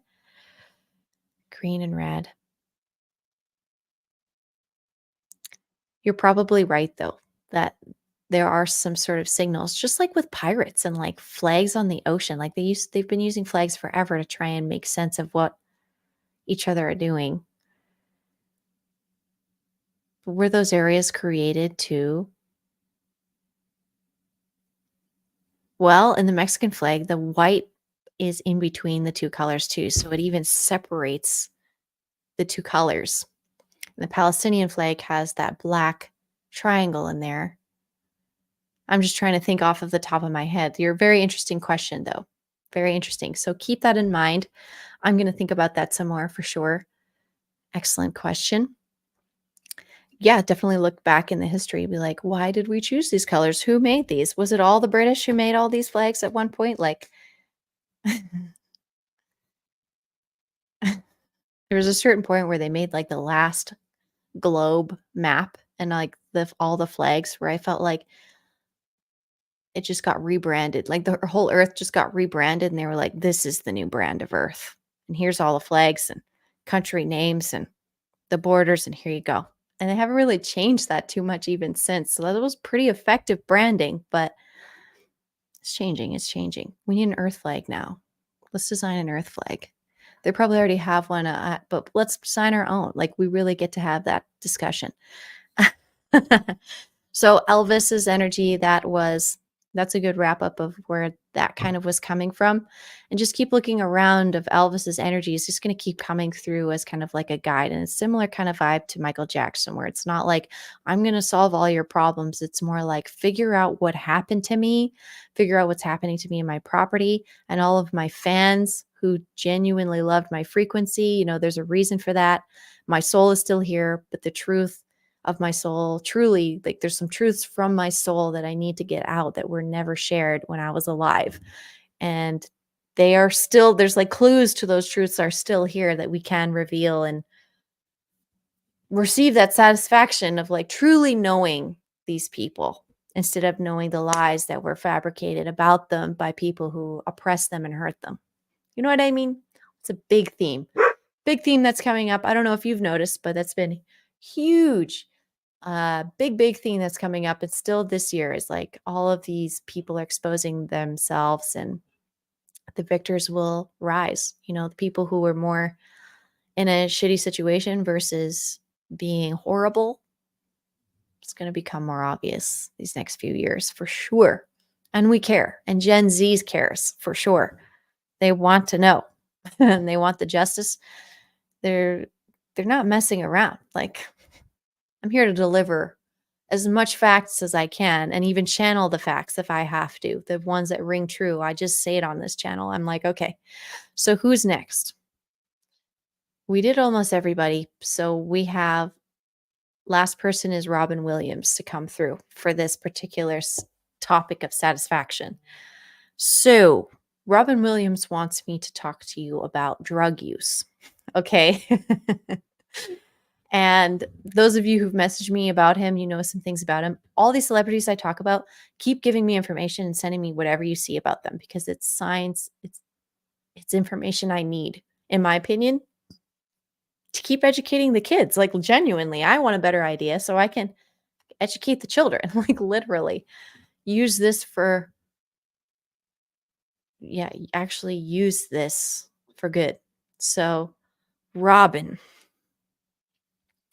here's a few things that I got about him. On my last video where I talked about Disneyland and all that, you saw that I ran into Genie and I also saw Mrs. Doubtfire. So two of his characters while I was in California. Now my ear is ringing. It was very subtle too, very far away. So I feel like I just got dinged from California. So that was interesting. So his energy or soul is potentially hanging out in the grid over there more than we realize. He may not even be dead. So Elvis might be trans. Robin might still be alive. And the movie Mrs. Doubtfire is kind of now I'm being directed to. It came out in 1993, the year I was born. So that movie is 30, 31 years old now, long time ago. And I just saw today that because Mrs. Doubtfire and drug use, we're going to get into that. Jesus, this is so hard. Okay. It's like 10 things at once. Okay. Mrs. Doubtfire was filmed 31 years ago. And yes, you did hear correctly. There was much ad-libbing and improvisation, which I was very good at. Okay, so I'm just going to speak from his perspective because this is what I'm getting, just like with Lincoln. Elvis's wasn't like that. It was like a little more subtle. It's almost like Elvis is shy and like doesn't even know exactly how to approach. So it might take him a little more time to warm up is what I'm getting. But remember that was how Robin was, and now I'm getting more. Now I'm not even sure if Robin's even dead, but that's controversial. Here's what I'm getting. So yes, the topic of satisfaction. All right, here we go. Isn't it nice to be satisfied? It truly is. Some of you are very lucky to receive satisfaction from normal things in your life when you were children, like playing in the backyard with your parents, getting a new dress sewn for you, getting new shoes on your first day of school, having ice cream when it's really hot. These sort of things that bring you satisfaction in your childhood and a feeling of security and safety. I unfortunately did not receive that kind of satisfaction when I was a child. And I am regretful of that because it affected me into my choices, obviously, as an artist and as into adulthood. And I do regret, a lot of those things. But I was, in a way, a chaotic child that was never fully satisfied. And this is a case for many people who get attracted to going into any sort of popularity contest business, which is acting, singing, dancing, sports, all that kind of stuff.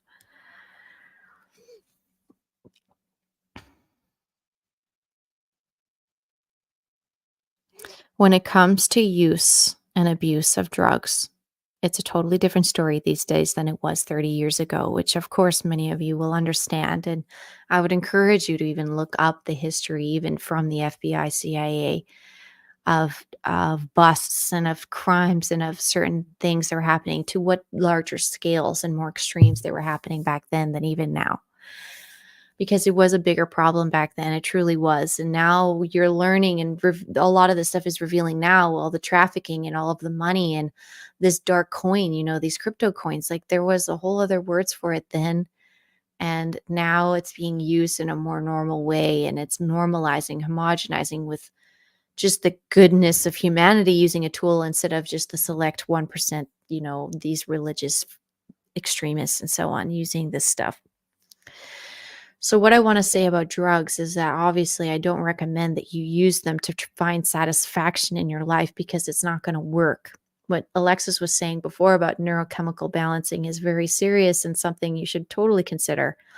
And thankfully, now in this beautiful day and age, there is resources, like you could literally search up someone talking about this on a multitude of platforms, and you'll find many, many different educated people giving at least some sort of insight. And then you can gather many opinions and weigh them against each other and make an educated decision. And as many of you know, and then maybe you didn't, but I would identify as somebody who had a high IQ.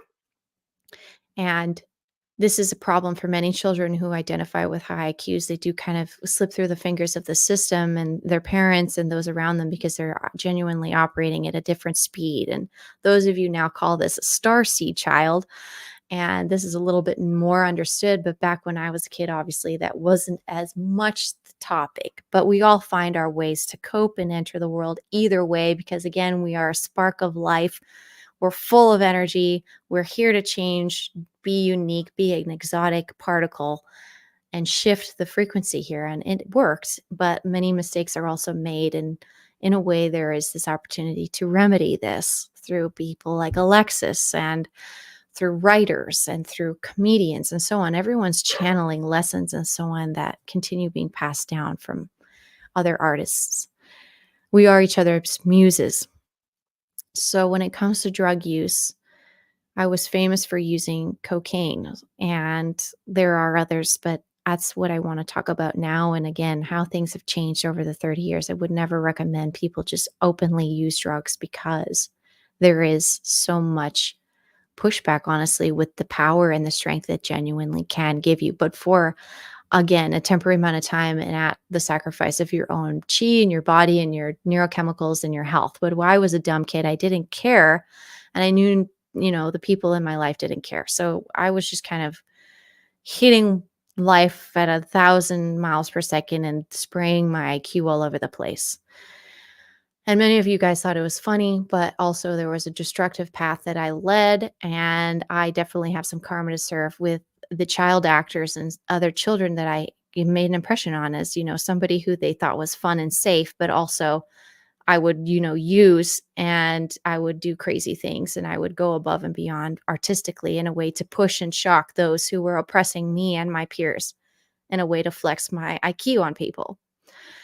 Now, there's plenty of people who are also doing that right now and flexing their IQ and taking drugs and spraying their consciousness everywhere. And to a certain degree, that's their role. But some of them are going to get wise and get healthy and try and save their souls from totally depleting and just running themselves into the ground, like people like myself potentially did, or at least to a certain degree. Okay. So, what is the most productive thing that I can help you with today is basically being aware that, again, I'm a fallible human being and I love all of my fans. I do want them to know that I have done things that I'm not proud of. And it did have to do with drug use. And I do not want to promote that kind of lifestyle. I want to promote satisfied children, satisfied, well rounded children to enter into the world and the workforce when they're ready, when they're adults, when they have a full, secure sense of self. They've balanced themselves. They have people they truly, truly trust around them as a support system, and then engage society with that sort of support system and take your time. You don't need to rush. There is so much more time that what you're being told by so many. There is a huge level of feeling that there isn't enough time, but that, I believe, is the biggest lie, and that is the lie I believed, and it caused me to cause problems. But you know check out how I'm still being celebrated. I don't agree with how all I'm being celebrated. And many of us who have potentially died or moved on certainly do not, vibe with how we're being celebrated again. And that's tricky. So I think there are many who are looking forward to the revival of the ability for all of us humans to kind of contact and use this ability to medium this information.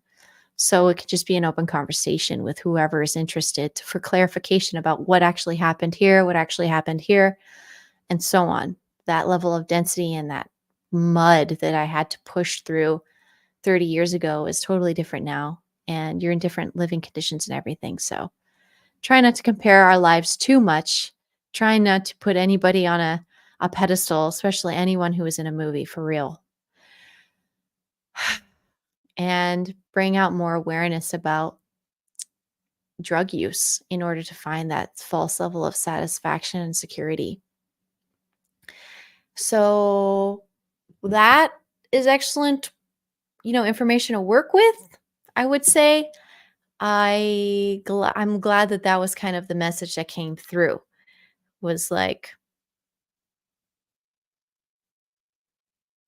there is a major problem with drug use in the industry still, and like people are pushing themselves way too hard, and it's making unachievable accomplishments basically, and skewing the way that we view art and how we genuinely look after and value our temples, or our sacred temples, or our sacred body.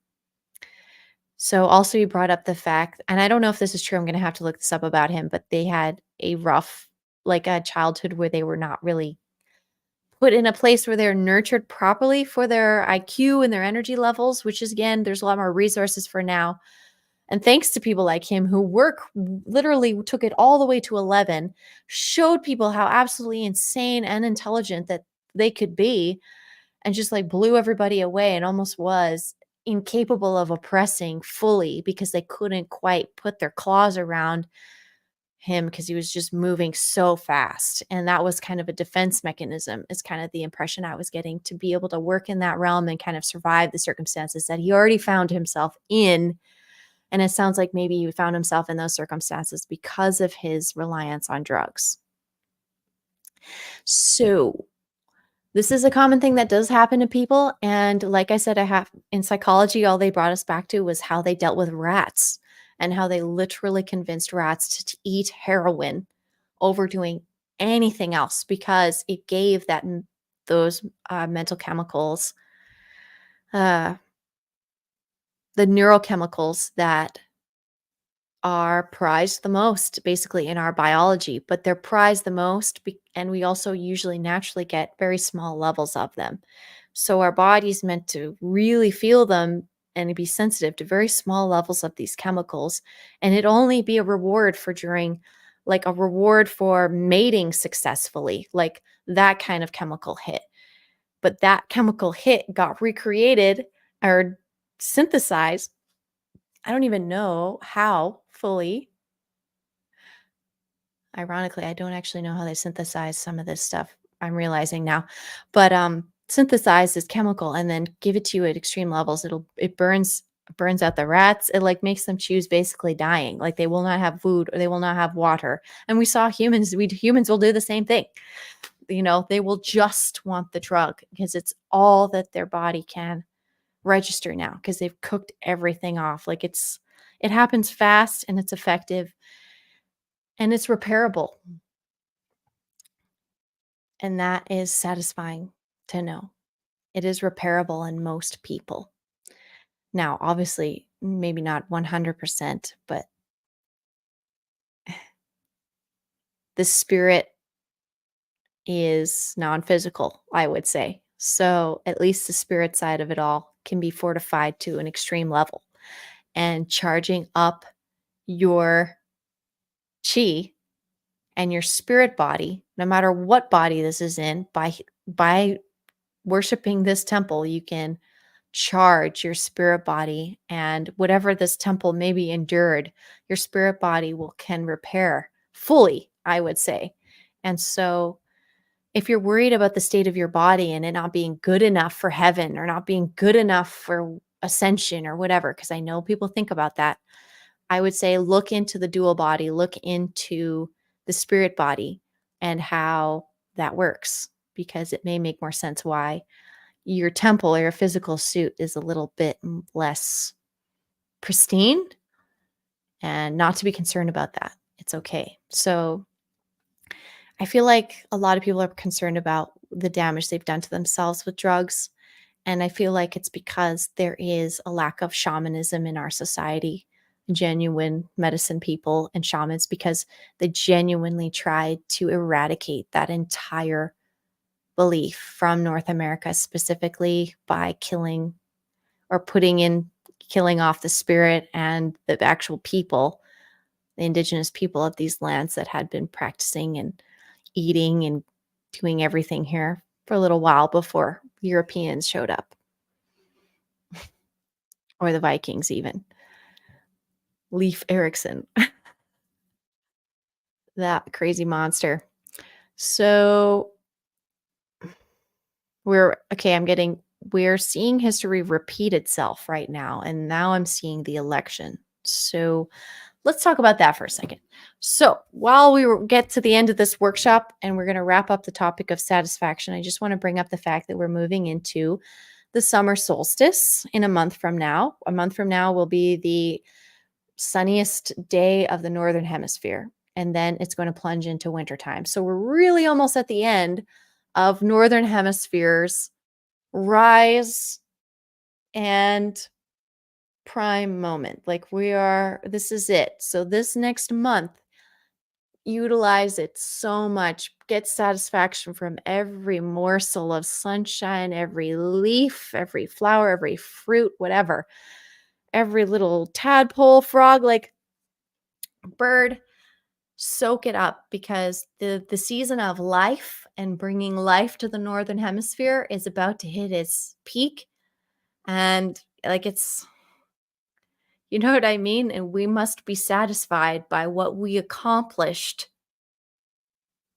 by June 21st. Okay. So that's your goal again in this workshop. So you're going to be a fairy godmother to somebody for sure. That's our goal out of this workshop, to bring satisfaction to yourself and to pay it forward and keep that train moving as a guardian angel.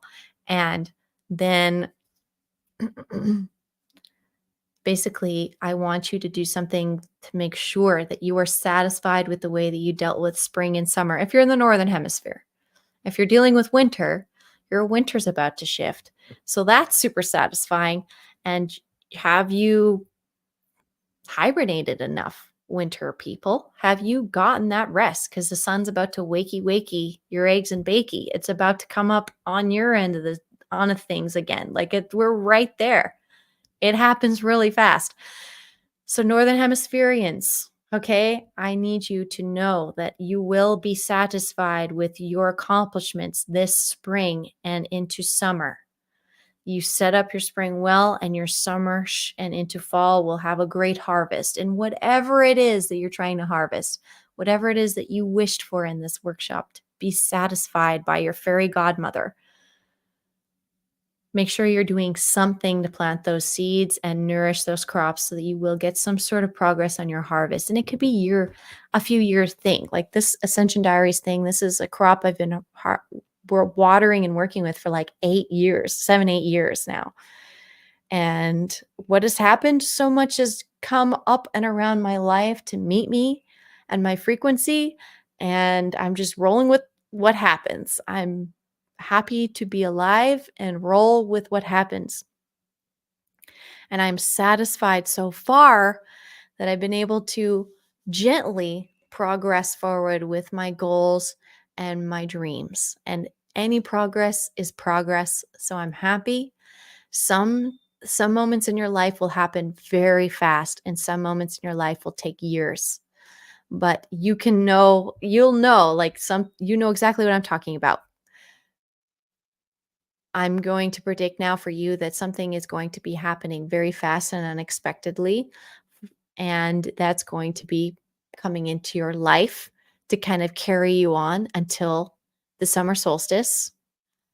And then you're also going to plant a seed and begin something that will take years to kind of cultivate and grow. And that also will give you satisfaction because when things are kind of getting chaotic in your life, you still have this other thing that's going on that you can slowly work on and grow and utilize.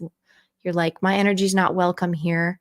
So I'm going to check on my crops that I'm growing and utilizing for the next few years, basically in your life. Entrepreneurial spirit can start with just one little thing, one little written book, one little product here, one little service there. Like I do a lot of different service. I do service for people. I do readings for people. My dog's coughing up. Coughing. I do that too for people sometimes. I cough up, I'll cough in readings. But psychic medium readings for people is very rewarding work, but it happens at totally random and spiritually intense times. Like when the aurora was about to hit, when there's all those solar flares are about to hit us, right before then, I did a ton of sessions with people. And it was just like preparing for this leap that we were going to do energetically. And that happens time and time again. Also, I was prepared and did a bunch of space weather videos while the space weather was crazy. I was just in a position to do that. So I work and act and serve in these weird intervals of time. And it has to do with the energies and it has to do with the seasons.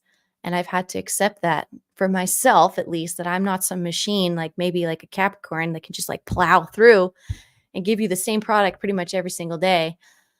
I have to ebb and flow it. And maybe I am a little bit more on the feminine when it comes to my work and how I approach my service to others than how other people approach it with maybe more of their masculine or whatever. But what works for me works for me, and what works for you. And if what's happening to you isn't working for you, change it, and change it while the summer solstice is there, because that's the peak of the sun.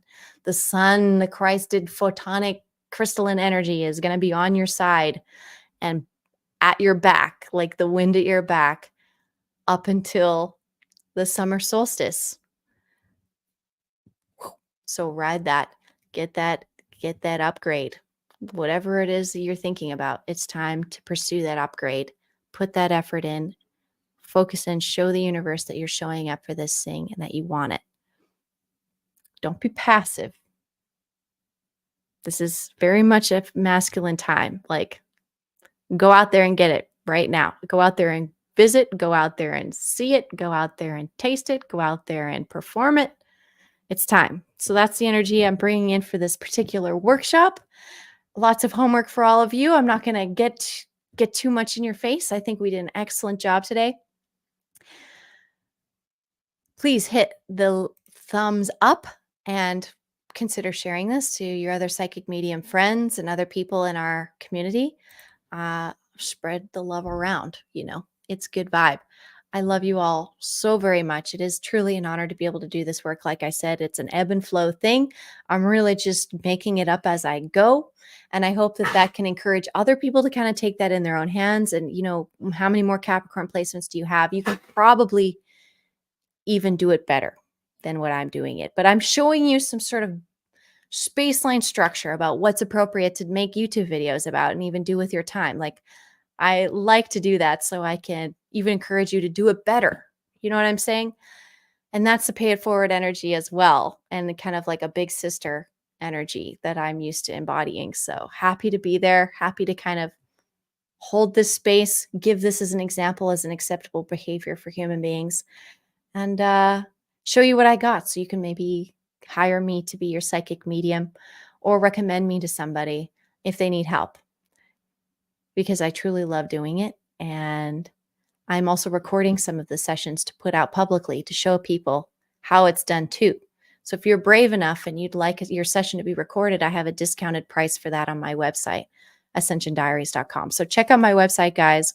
Scroll all the way down, put your email in my website for the newsletter, and stick with me. Enjoy it. Thank you all to my Patreon members. You know, Patreon has allowed me to gain memberships to people who pay every month a little bit towards Ascension Diaries, so I can do all of these services and show up for all these people for all these different needs, kind of be like a doctor for many different types of spiritual and non-spiritual, physical issues. It's all spiritual at the end of the day. But it's truly a pleasure to be able to be this flexible, have Patreon members that truly understand me, who know me, who care, who donate every month. And if you want to be a part of that, I'm welcoming in more Patreon members. I'm not, wildly popular enough where I'm like, please, no more money. It's not like that yet. So please, more customers, more money my way. I'm opening my doors to you. I'm genuinely doing these videos to open up and so you can feel comfortable working with me. It's just easier that way. You know what I'm offering. You can see it. So here's what I got. If you want it, ascensiondiaries.com or patreon.com/ascensiondiaries to join the blog, to join the workshops, to get all the updates, to be really like this about what I'm actually doing, and to support the channel. Thank you so much. Have a very, very, very beautiful weekend. I'm doing a ton, like literally so much grid work coming up in the next few days. I can't tell you yet, but I will tell you, and I will update you all on a video coming up about all the grid work that I have literally. It's going to be insane this next week. Whatever is happening this next week, like even just because I'm already front lines kind of person, so this is just perspective. If you haven't like dipped your toes into the realm this weekend, this week, clearly going to be a big shift. Like I know it because the amount of grid work I have scheduled for myself, like it's hefty for me. So I know it's going to be a lot. And so whatever's going to shift on the earth, it's going to shift big. So we're going to have a big shift. I assume it's also because, again, we're working our way up to the summer solstice. So the wind is at our back. We're all doing it. Everyone's doing it. Everyone's good side, bad side, the Sith, the Jedi, people who are figuring out the ebb and flow of energy. That's what they're doing. So just join it. Join it. Manifest your dreams. Be satisfied. And I shall see you on the next workshop, next 18th. I'll fill you in with all that stuff too. I love you all very much. Thank you for all of your support.